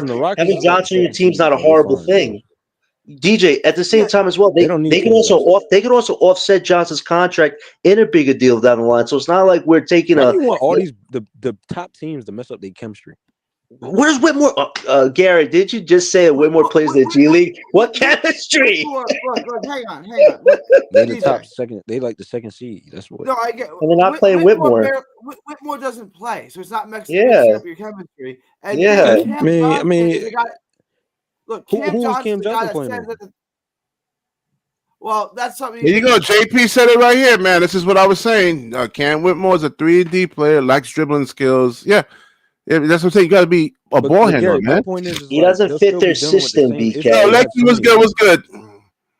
Yeah. Like if you just swapping a wing for a wing, you're still dealing with the same issue.